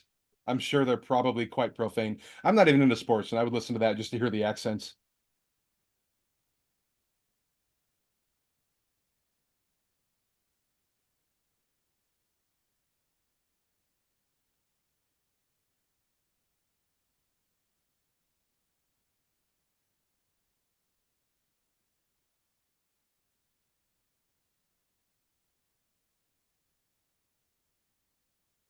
Woohoo! I heard that's Big it's ups. isn't that really difficult to be an affiliate? Like, don't you have to hit like a certain threshold of streaming and viewership numbers and things like that?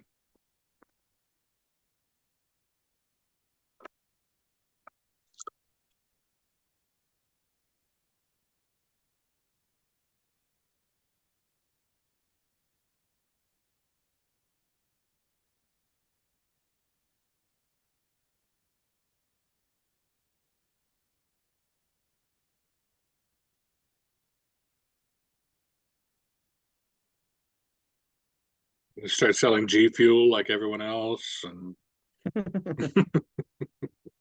And that brings us to a message about stamps.com I want to share with everybody. God damn it, we'd be so lucky at this point.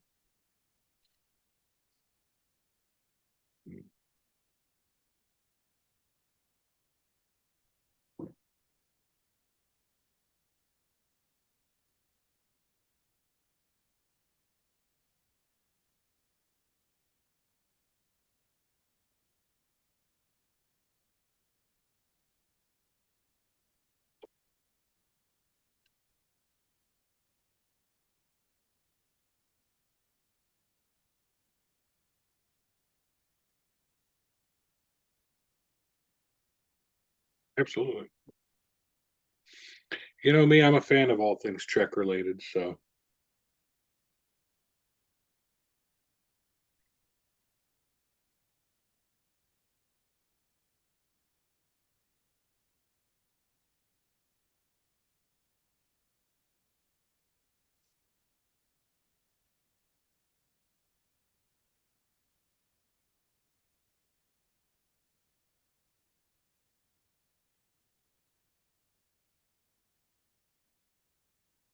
Mm.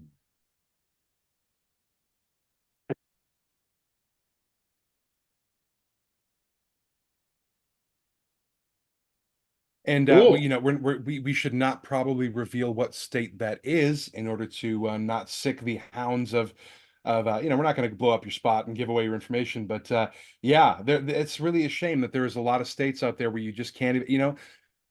We are not a political podcast, Josh. I'm not picking on you, really not. I just always come back to that in my brain. We got our friend Josh Bombach, who's been on the podcast before, and he's also a podcaster. He gives us a little bit of tongue in cheek criticism every time. Well, you guys are a pop culture podcast, but you talk about politics an awful lot. And I'm like, well, okay, one of my The two fandoms is intersect a politics. lot. Yeah, and as my boy says at the end of every episode, everything is fandom and fandom is everything. I'm a fan of politics because politics affects every aspect of society, so I pay attention to that shit. And I'm troubled by the creeping rise of fascism, where all the people who are like American freedom are the ones that want to bust you down for saying things they don't like. But we won't really dig into that too deep. It's just something that But I look at we're and the cast a gimlet eye toward. snowflakes. We're the Hmm. snowflakes. Yeah, you Okay. fear drag queens, you fear Dungeons and Dragons, you fear all these different things that you think are challenging to your faith and your political worldview, but we're the snowflakes. How about you eat a giant plate of steaming cornflakes? Shy about those opinions, so Hell no.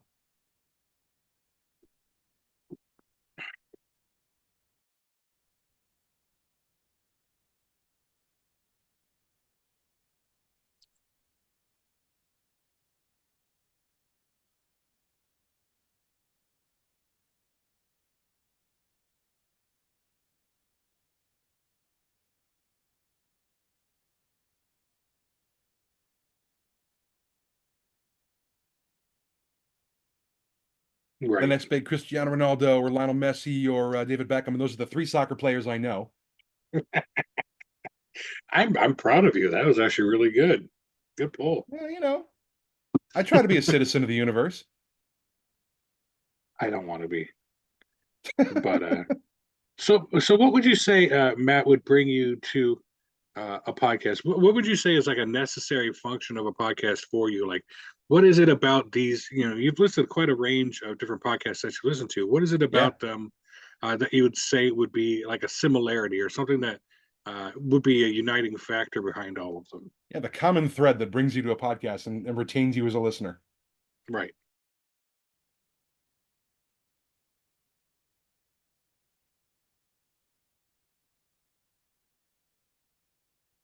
Mm, I'm taking notes.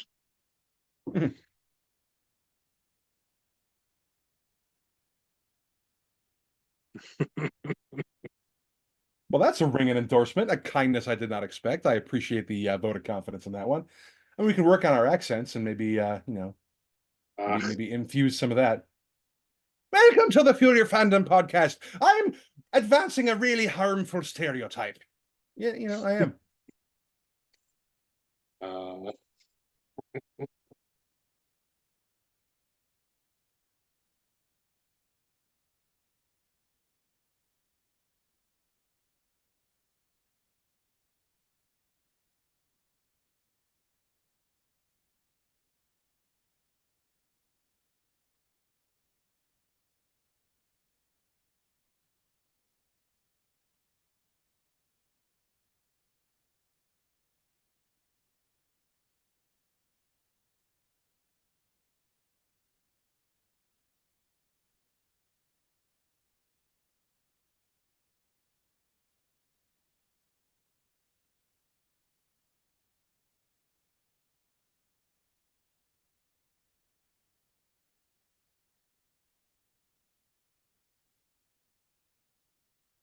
Yeah, that's the thing that a okay. lot of people don't realize about podcasts. You get a couple of jamokes talking like us about comic books and video games and shit, but there's actual podcasts out there where there's valuable information. So I'm glad they managed to find you and vice versa.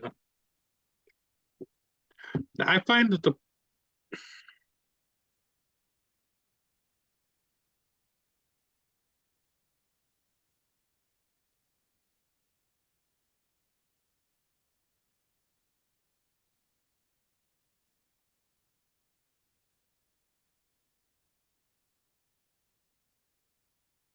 of which there is a lot where you live.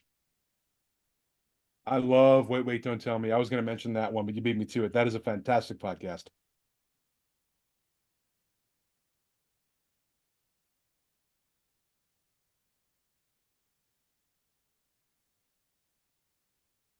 There are definitely levels of humor. That's something that nobody really talks about. Like there's, your dick and fart jokes that everybody can laugh at because we're all 12 years old inside. But Right. the I definitely listen to some things like Wait, Wait, Don't Tell Me that I always categorize those in the bucket in my head of being like New Yorkie humor. It's very it's very like it's sophisticated and it's funny. You actually Oh, have to be plugged into the zeitgeist in order to be able to really pick up the references and that's what I like about it. It's just really it's funny in a way that's not like, hey, look at this guy getting pushed into a ravine. Not that that's not funny. I'm not above that. I'll watch fail videos on YouTube until I fall asleep. That's great. But like every once in a while, I want to actually be able to laugh at something that you have to think about. And that's when I listen to that one. and you listen to Scathing Atheist as well, which I poked around a couple episodes of that because of your recommendation, and that one kind of teeters on the borderline of educational slash informative and just completely irreverent Yeah, it because started off as it's a comedy podcast. That's the way it's sort of yeah, categorized. But yeah, I'm not going to step on Matt's neck if he's not if he's got more to talk about. But that's definitely one of the ones I wanted to bring up that I listen to without fail every week. yeah, I mean, I think uh, we all come at these, and I think that's the great thing about podcasts is we all kind of come at it from a different kind of perspective, a different kind of need or desire. A lot of the podcasts that I listen to are pop culture forward in regards to like sometimes I'm looking for content for this podcast, or sometimes I'm listening to podcasts of people that I care about, like in the pop culture genre. Like I listen Yeah. to a lot of Fat Man on Batman or Fat Man Mhm. Beyond, or pretty I much definitely anything check that out Hollywood Babylon a Smodco lot. does. Yeah. Yeah, anything Kevin Smith's involved with, I'll kind of take a listen to, and he's kind of a known auteur for podcasting. That's kind of his whole gimmick these days. So, He does a lot more of that than he does making movies lately. no, I mean, it's easier for him, Yeah. and good on And him making a because if he can movie, get by doing that, I mean, that's great. yeah. Making a movie requires a budget and a cast and location and all these costumes and sets and yeah. But like, as we have proven, the bar of entry for podcasting is pretty fucking low. Do you have a computer and a microphone and you can't shut up? Then well, welcome to the wide world of podcasting. So, are you a middle-aged white guy? Well, yes, I am. I mean, first again, fuck you, but yeah, I mean, yeah. But like I still remember the first podcast I ever really jumped into with both feet. And we've talked about this one before. Is Chris Hardwick's? At the time, it was the Nerdist podcast. Yeah. Um, it later evolved once he sold the Nerdist brand. It became the ID10T podcast. And the format never really changed. It was always there'd be a celebrity guest and they'd talk, and there's a lot of humor involved because of course obviously Chris is a comedian, that's what he does. and so the things are funny and irreverent, and sometimes the conversations get really deep and poignant, and he interviews all manner of celebrities, all kinds of different people. So you don't even have to listen to that one on a regular basis. You can just kind of scroll down the list of celebrities and be like, oh, I'd love to listen to Chris Hardwick talk to Ron Perlman, or or Ron Funches, John or Hurt, or Ron Funches is amazing to listen to. I mean, At But Midnight is coming back since James Corden is not doing his show anymore, and it's going to be hosted by right, Taylor Tomlinson.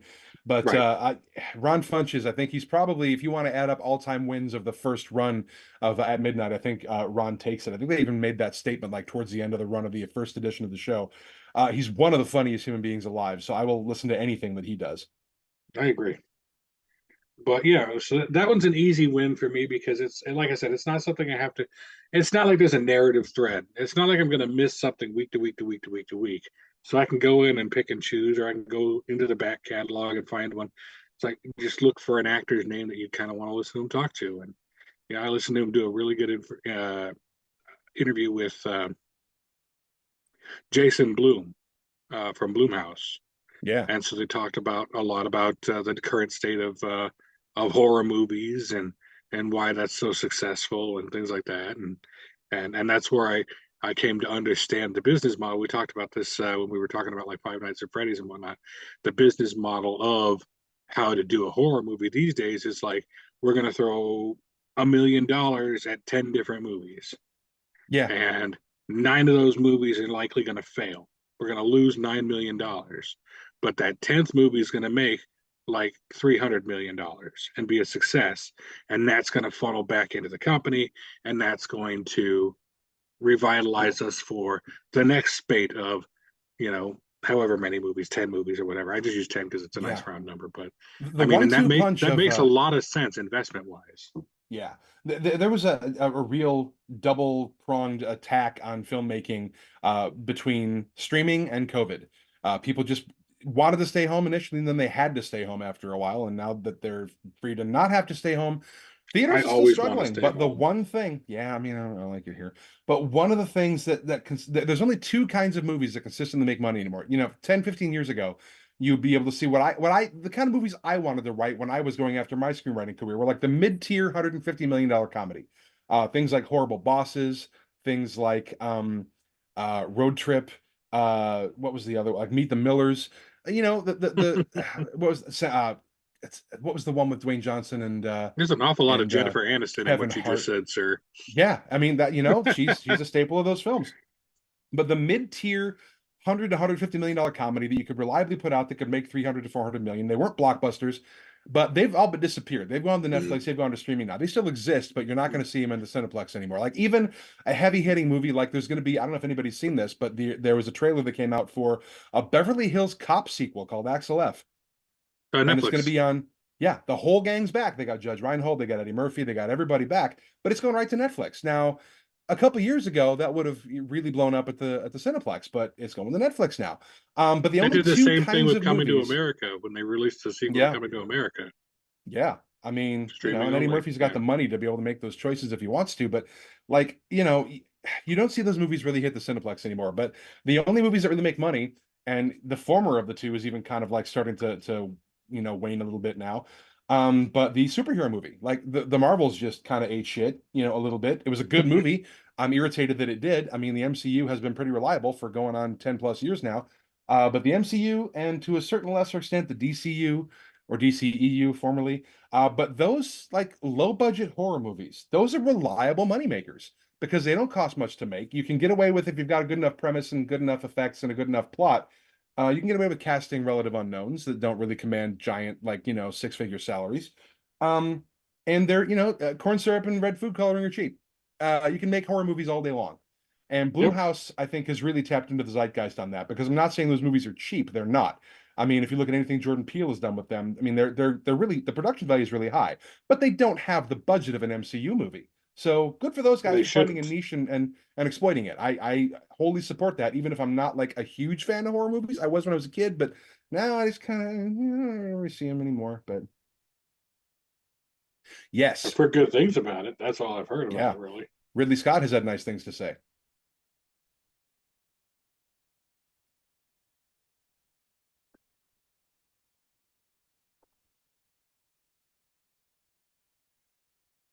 Huh. Yeah, but who's saying that? Who's saying that? But we're going to be talking Because about the Alien universe coming up soon. Ridley Scott came out and said, "Holy shit, this movie's amazing." So I tend to trust Ridley Scott over some fucking article writer, honestly. Yeah, me too. I mean, he is the steward of the universe, but for for better or for worse, he's the guy that kind of he's the guy who's been trusted to kind of carry it in the future, even if he's not directly involved anymore.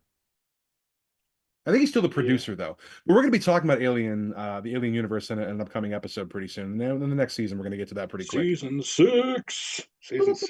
God, I mean, I've that's got so some hard to definite say. favorites that I check out on a weekly basis. I mean, I'm not as oddly enough, I'm not as hardcore about it as our boy Matt here, but like you mentioned before, I listen to The Scathing Atheist. That comes out every Thursday, Yep. and that's an episode that's yeah, it's really a lot of fun, and the guys that host it are super professional.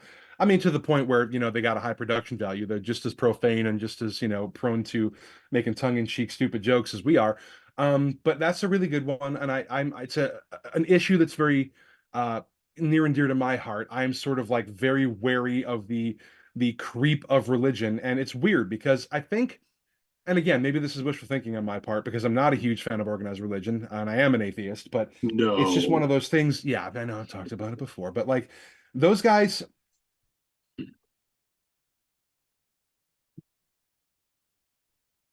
yeah. Well, I mean, I've it's one of the married only some religions people, that's but that's worthy of just. respect. But yeah, those guys, they sort of document and catalog the creep of religion in society. And the wishful thinking part that I mentioned a second ago kind of comes in where I'm seeing a lot of desperation on the part of organized religion these days. A lot of worthless freakouts, a lot of saber rattling, a lot of desperate clinging to waning relevance and control. I think a lot of what we're seeing, especially in like the fundamentalist sphere, with a lot of these people, like with the book bannings and the pearl clutching freakouts, what anybody think of the children? Yeah, that's why we talked It's about that last week, for right. sure. Society is becoming increasingly secular. The numbers bear that out.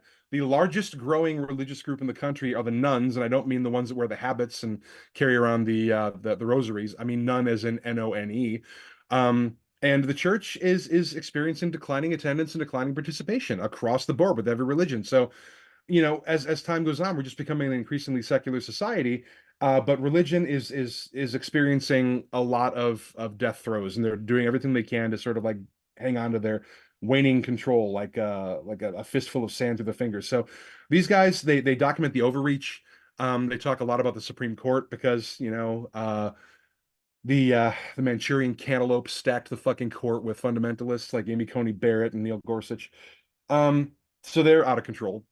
So I do listen to that, but Scathing Atheist is part of a larger podcast platform called Puzzle in a Thunderstorm, and they've got a couple of other podcasts I like a lot. The um, uh, Citation Needed podcast is a fun one. That's usually shorter. It usually runs about half an hour, 40 minutes. And the tagline on that one is we pick an article on Wikipedia, read about it, and then pretend we're experts. That's how the internet works now.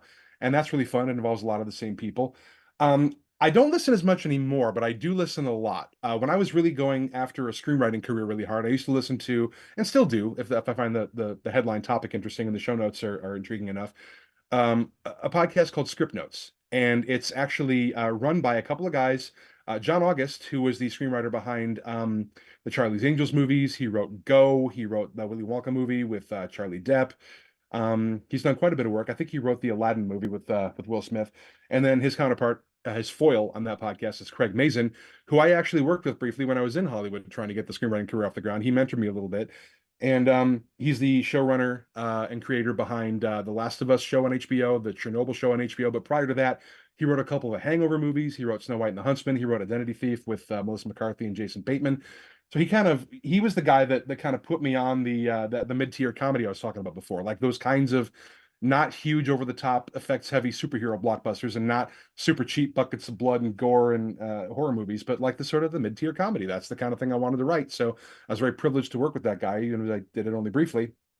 But they hold a weekly masterclass on screenwriting techniques, on the state of the industry, on a whole bunch of stuff. And it's really, really gratifying to listen to, even if I'm not really a part of that world anymore. Who knows? I may try and, do something with that again in the future. I try and keep my tools sharp. But that's a good one.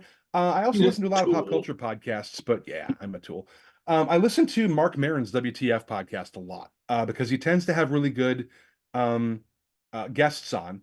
And here's the thing, like I don't know if he's not going to hear this, but I Mark Maron, he tends to be a detached interviewer sometimes. He's not necessarily as present or as up to speed on a lot of the things he talks about with people. He's not the most gifted interviewer, but he does have a tendency to be able to get things out of people they don't say to anybody else. And the guests themselves are interesting. It's a long form podcast, as we are. We didn't intend to be, but it just always kind of works out that way. And he has We talk a interesting lot. guests. And kind of the other side of the coin of that, I also listen a lot to Dax Shepard's Armchair Expert podcast, but I do that a lot of the time kind of with a gimlet eye cast toward it because look, I like Dax Shepard. I do. I think he's a good-hearted person with good intentions, but he also, by his own admission, and this is why I give him a pass on a lot of this stuff, he, by his own admission, is in a process in his life of unlearning bad attitudes and toxic outlooks and bad behavior. And sometimes he gets tripped up. He is on a quest to do better. He's one of these guys that's very open about his sobriety and the process that he follows to maintain that, about therapy, about family stuff.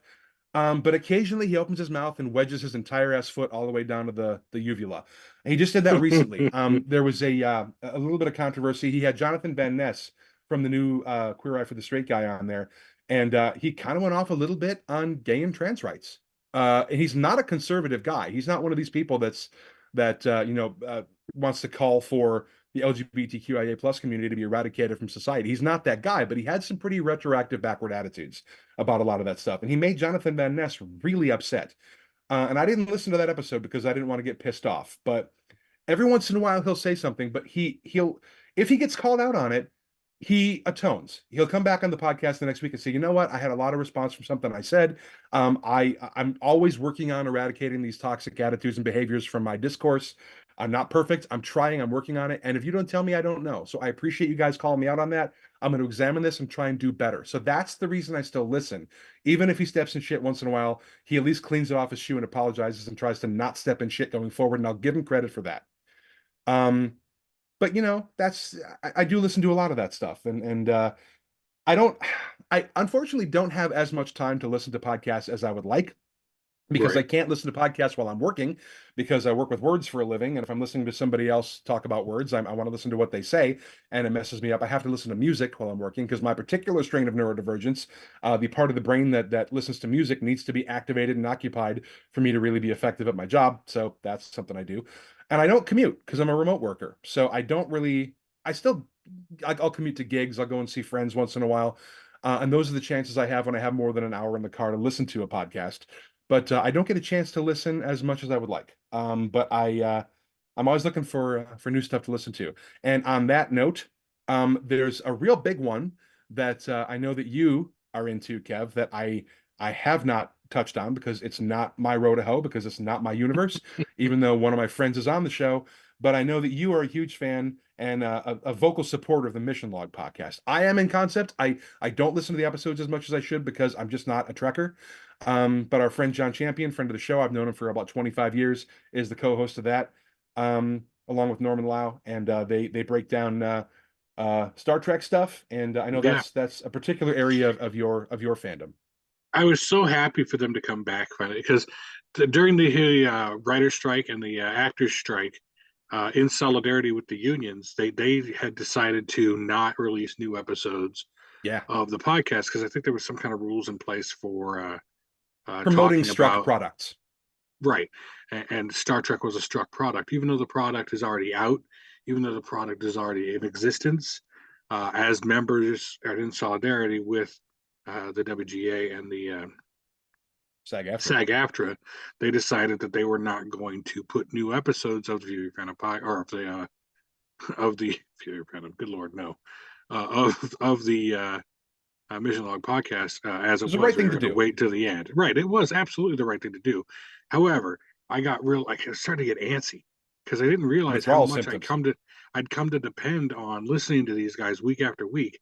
And I mean, it's like an hour and 15 minutes every week, but it had become over the last I think it's been like 3 years that I've been listening to him since you introduced me to John, and I sat there, and because what their format is so unique, they go through and do episode by episode in order, chronological order of Star Trek. It's real easy to go back and start over. So what I did was, Yeah. while I was driving for the last company that I worked for, I went and started at the very beginning when they started talking about TOS, and went to like the 79 movies, and then they talked about TNG, and there's 7 series of or seasons. Yeah, we live in America; it's seasons, not series. But 7 seasons of TOS, and then the TOS movies, and then 7 seasons of Deep Space Nine, and then they finished that up, and now they're on Voyager. So it's like it became my background, and for a long time while I was playing catch up, I was listening to them daily as I Yeah. was driving, and so it's like a new episode every day. It's a new episode of Star Trek we can talk about and break down every single day, and that became like the background noise of my life for a long time. And then when I finally caught up, it had been relegated to once a week because they released new podcasts every Thursday. And so I was able to be like, okay, so Thursdays on the way to work and at work, while I don't have crew on board, Thursdays is going to be my mission log day. Yeah. And so they were gone, and I was getting real itchy because it's like, I know why they're gone. I know that I support them, but at the same time, it's like a fucking drug. It You really really do does. depend on And these little bits of normalcy. absolutely. And so I was jonesing for them to come back, and they finally came back a couple weeks ago, jumping back into season 4 of Voyager, and I was extraordinarily pleased to hear them. It felt like a warm hug.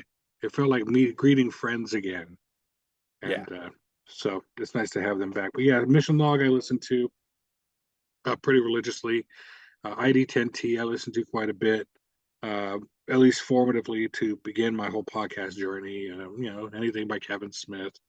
There's a new one that had just been not announced, but released that I haven't dipped my toes into yet. But it's a podcast done by there's a comedy troupe on YouTube and Instagram and TikTok and whatnot Of course. that I follow, and it's a group called Viva La Dirt League. And I really enjoy Viva La Dirt League's their sketches and their videos, and everything that they do is funny to me, and I really enjoy them. And they started a podcast called "We Were Told We Should Do a Podcast." We were told we should do a podcast, and so it's the main 3 guys: Alan, Adam, and Rowan, doing their own podcast, and it's kind of tongue in cheek, and at least initially, it's like making fun of the whole podcast trope, and hey, we're 3 middle-aged white guys. We should do a podcast. Yup. And so I mean to pick. I catch little clips of that one on Instagram and things like that. So I'm meaning to pick that one up, and that one's relatively new. I think within the last couple of weeks, that one started up. Another one I'm curious about that I haven't really delved into too much, other than just the TikToks I see of it, or the Instagram reels I see of it, would be Two Bears One Cave, which is It's Bert Tom Kreischer and Tom Segura and Segura, Bert right? Yeah. Bert Kreischer, yeah, and those two are funny motherfuckers. I don't know how Tom Segura ended up on my Spotify Wrapped for the year, because I do listen to a lot of stand-up comedy while Same. I drive myself, and so I have a couple of different stand-up comedy stations I listen to, and Segura comes up quite a bit. But apparently, he comes up more than I expected, because he ended up on my uh, top 5 artists for the year for Spotify Wrapped, which really kind of blew my mind. He was the only comedian that ended up on that list. Everything else was like, oh, you like Megadeth or Metallica or Death Clock, and then Tom Segura. It's like, well, that's fucking weird. But uh, Woohoo! hey, I'll take it.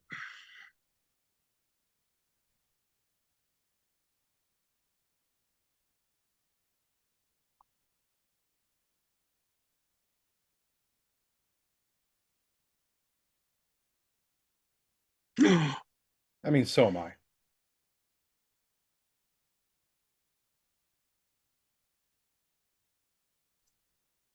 Well, that reminds me. I looked. I only have top 4 podcasts because there's only been a couple that I've listened to on Spotify. But my top 4 podcasts were Mission Log, to nobody's surprise. John and Norm, you guys made #1. Good job. Feel Your Fandom came up a second because I do preview the episodes on Spotify. I'll listen back to them, and by the time they hit Spotify, it's too late. I'll know whether or not there are any glaring errors in it. So there's relatively little I can do about it at that point. But I do preview them before I upload them usually. Fat Man Beyond, and then Trailer Park Boys Park After Dark, which I listen to a lot of that in the same way that I listen to Mission Log. I really enjoy the Trailer Park Boys gang, Ricky, Bubbles, and Julian. And so it's fun to see them continue these characters in the way that they do on a weekly podcast, because I'm going to be frank, I don't think we're going to get much more in the way of Trailer Park Boys TV shows. They went Probably like not. 11 or 12 seasons, and there was another gripe that I had. I keep a list of things that piss me off, and to nobody's small surprise, but that was one of the things that jumped off my list that I was trying to think about doing an entire episode about, was shows that kind of made a different leap to like their own streaming platform that just kind of took off in a different direction. And like Trailer Park Boys for me did that. They made their own app, they made their own streaming platform service called SwearNet, and good for them. I'm glad Yep. that they're making money doing that. But it's just another in a long line of apps that I don't need and payments that I don't need to make. And when they were on Hulu, it was great because I already paid for Hulu, so I get to watch them however I want. When it was on Netflix, it was great because it was already on Netflix. I already have that. But to go out and get an entire new service just for that one show just kind of seemed asinine to me. And so I don't get to see. I don't think we're going to get much more in the way of Trailer Park Boys like broadcasting, which is sad because I love my Canadian humor. We got Yeah. one more season of Letterkenny coming out, and then that one's gone. I don't know how much Shorzy's got legs, but second season just dropped on that, so time will tell on that one. But I don't know. Well, I got to give a little bit of a shout right here and now to a couple of podcasts that I used to listen to and don't anymore, not because I lost interest, but because they're not around. That's the thing about podcasts, is like, just like They come, they some of go. the they come and they go, just like Trailer Park Boys. It's going to end at some point, regardless of how popular and how well regarded it is. There are 3 that I used to listen to quite a bit. One I really really miss a lot, called Reply All. That Okay. was on Gimlet Media. That was a fantastic podcast. It was about specifically internet culture, but of course, obviously, everything's on the internet, so it's very wide ranging. And one of my favorite podcast episodes of all time was on the Reply All podcast. It was about a guy who had a song stuck in his head, and then he remembered snippets of the lyric. He remembered what it sounded like, and he remembered the song distinctly being played on radio where he grew up. But anytime he'd go to the internet to try and look for it, he couldn't find anything out about it. And he's like, I know I've heard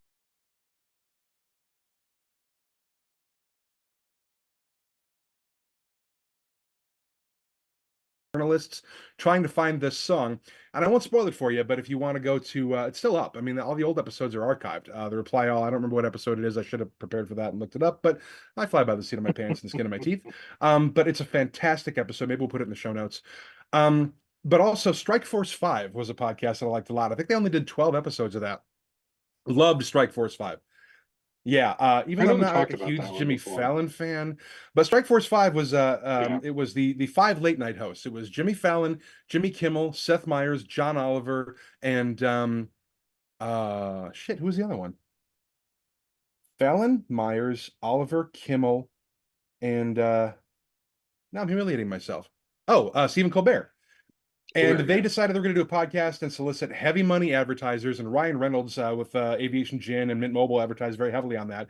And any advertising revenue that they were able to get, they gave to their staffs during the strike because they wanted to make sure they still got paid. And it was a very entertaining podcast, a real uncensored look behind the curtain at late night television, and that was a lot of fun. And the last one, we actually had these guys on our podcast, and this I think it was only maybe 40 episodes long, the entire run of the show. But the Super Awesome Pinball Show was a really, really fun one that I listened to as much as I could while it was still around. And again, all Right. these are archived. You can, because I didn't know anything about pinball. I mean, I'd played pinball, but I wasn't like a fan or an aficionado or didn't know anything about it. But these guys came on and they gave us a really, really good talk, and they were very passionate about it. And so I listened to a lot of their show and learned a lot about the world of pinball. But they decided to pack it in around episode 40 or so. So, if you like your podcast, listen to them. There's no guarantee that if people just don't want to do it anymore, they lose interest or things fall apart, they're not going to stop. Podcasts are not dependent on ratings like television shows, and movies are dependent on box office. You can't cancel me. But I can only cancel me. you can't fire me. I quit. But yeah, but still, listen, support your podcast. Listen to them. I do, and I mean, people really appreciate that. I mean, I know we do too.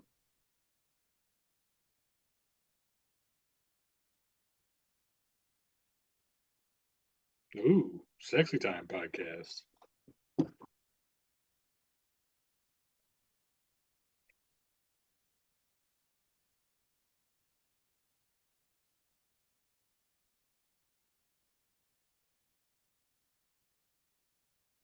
And what Like, one I is that? wonder.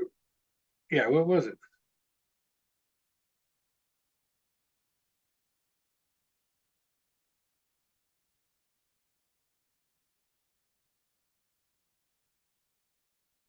Hmm.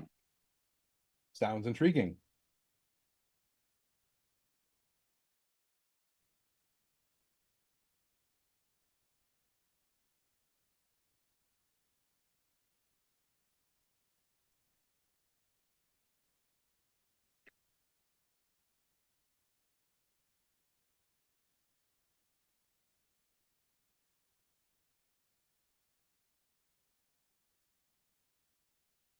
All right, all right, all right. All right, all right.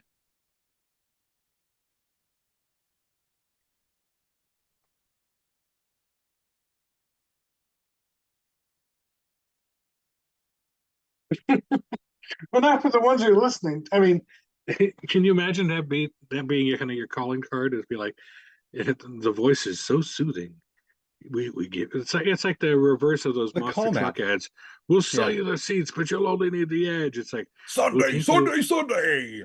we'll give you Monster half crushing. hour, Yeah. but you'll only need 15 Nitro minutes. burning funny cars, car crushing monster trucks. Sunday. Yeah. I mean, there's a whole cottage industry about people like that have like a The very ASMR soothing thing. monotone, the ASMR thing where they talk about, and I have trouble falling asleep sometimes, and I should probably look some of those up. I know there's for a while, it's probably still out. I don't remember what celebrity it was, but they were on a might have been Nick Offerman.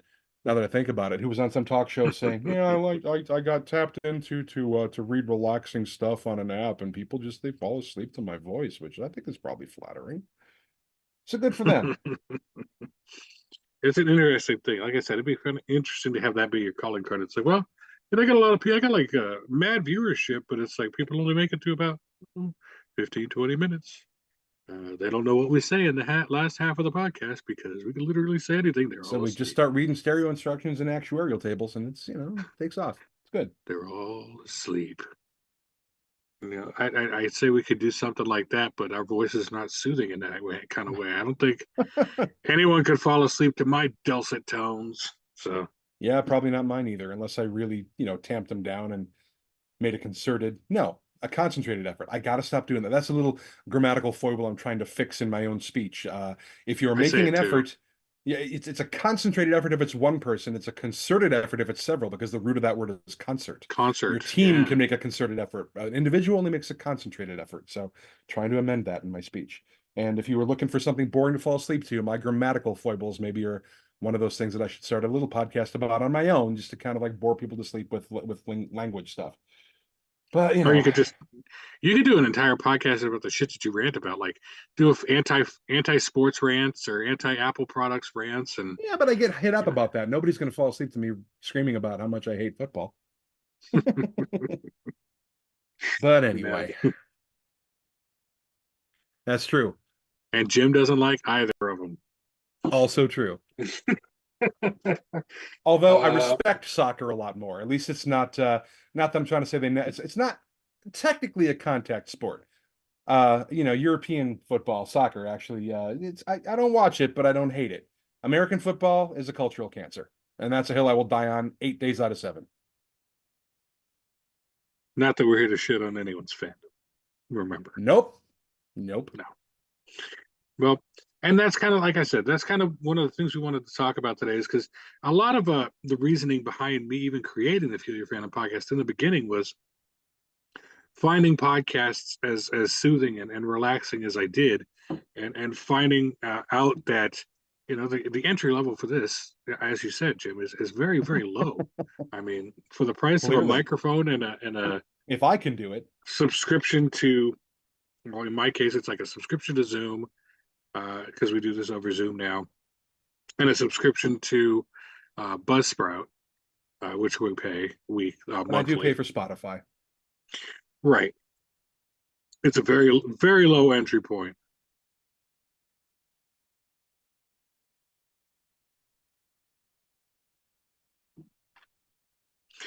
See, I feel like Twitch is still like very video game focused and like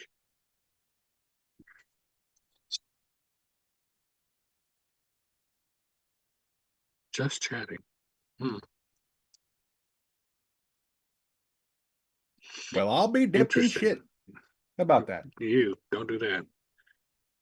So, well, that's something. Like I said, we got coming up into the new year. We're looking at doing more avenues of getting out there on social media and finding new ways to get Distribution. the word out. So maybe I Yeah. mean we might end up on like a Twitch or a Discord or what have you. Anything's possible. Jury's Who still knows out. what the future will bring. Right.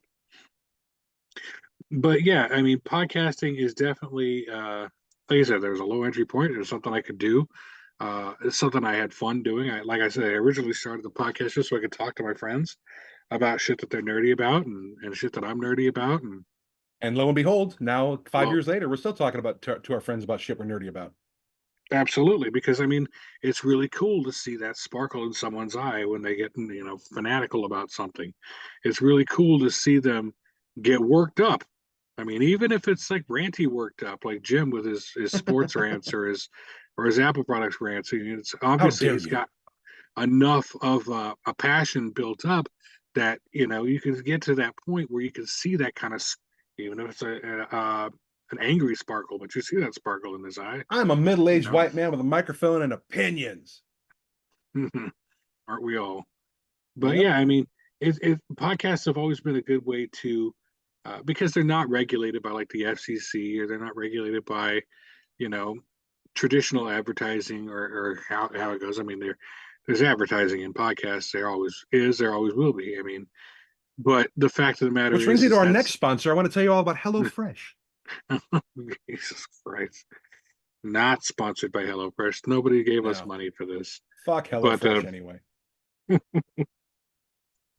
but it's it.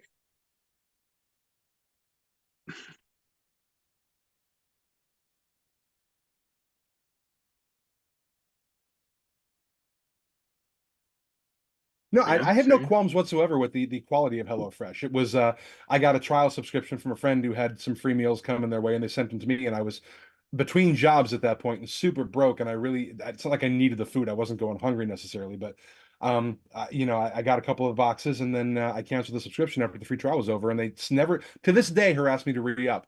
And they actually had somebody call me and they were like, "But do you want to resubscribe?" And I was like, I might at some point, but I can't really do it now, but I will at some point. And because I indicated my interest in subscribing at some point, they re-upped me and started charging me. And they charged me for a whole month. And that is probably 6 or 7 years ago. That was the last time that my checking account went into the red because I had no money in there and HelloFresh screwed me. And then I called them up and said, "Look, I said maybe at some point, but I didn't authorize you to charge." "Oh, we're sorry. Can I have the money back?" "No." So I'm forever on the fuck HelloFresh train because they took money when I had none. So fuck HelloFresh. But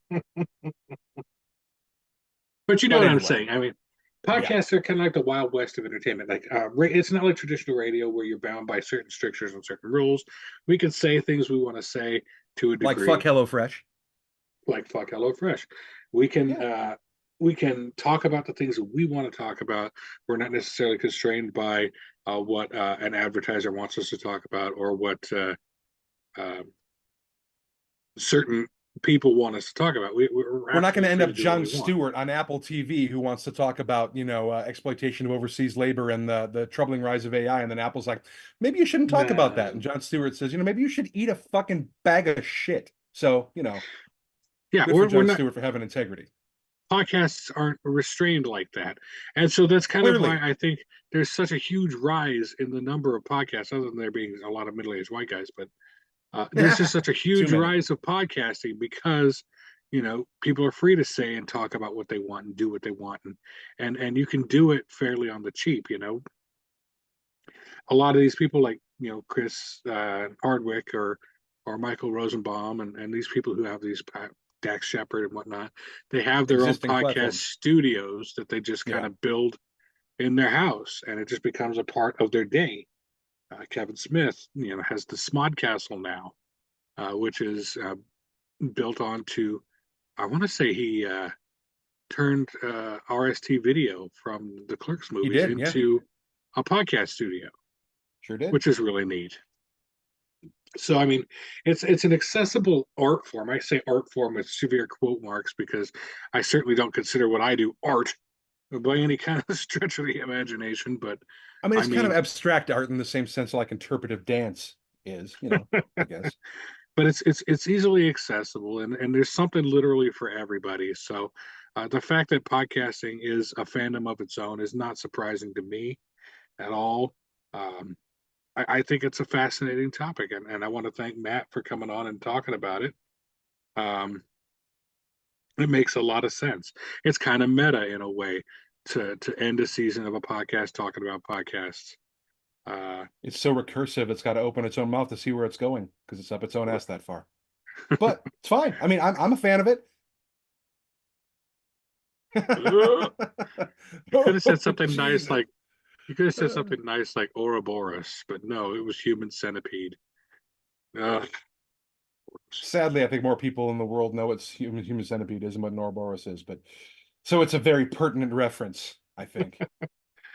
Let's talk about being up your own ass. Bingo. But well, we want to thank you guys, Matt. We want to thank you for coming on first and foremost to talk again. Big time. As always, we enjoy having you on. You're a good friend, and we appreciate you listening. And we give a mad shout out to you for doing that. We want to thank everybody else out there for listening again. Again, as we say, the Few Fandom podcast is nothing without our listeners. Never intended to be a one-way conduit of conversation. If you want to join in the festivities coming into season 6, absolutely let us know. A couple ways you can do that. Hit us up on Facebook, facebook.com /Fuel Your Fandom. Send us an email, fuelyourfandom@gmail.com. Or at fyftalentbooking@gmail.com. That's where you want to send your show suggestions, your guest suggestions, especially if they're you and the ever elusive Yes. pie recipes. You can find us on all the fine podcast syndication platforms, but first, foremost, best and brightest at fuelyourfandom.buzzsprout.com. And however you dig us up, thanks for doing that. Absolutely. We are heading into the holidays now. We are knee deep in them. So from us to you,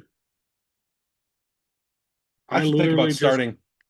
I got the last package today. Amazon did a lot of the legwork this year, I'm going to do which the same I'm thing I always do. I'm going to get appreciative of. anxiety. I'm going to panic, and then I'm going to go do a Costco run at the last minute. It already is the last minute, but you know what I'm saying. It is kind of the last minute, Jim. Yep. In case you're shopping for me, I'm a size Costco turkey or Costco chicken. I'm a size gift card. For sure. But we hope you guys are enjoying this holiday season, however you choose to celebrate with your families. And we're glad that you've made us part of your listening family over the course of this last year and before, and hopefully into the future. We are definitely appreciative of that. And we are glad to be a part of your lives. And from us at the Fear Fandom podcast to you, we want to say thank you. And please do remember, again, everything is fandom, and fandom is everything. Take care. We'll see you in season 6. Thanks. All right.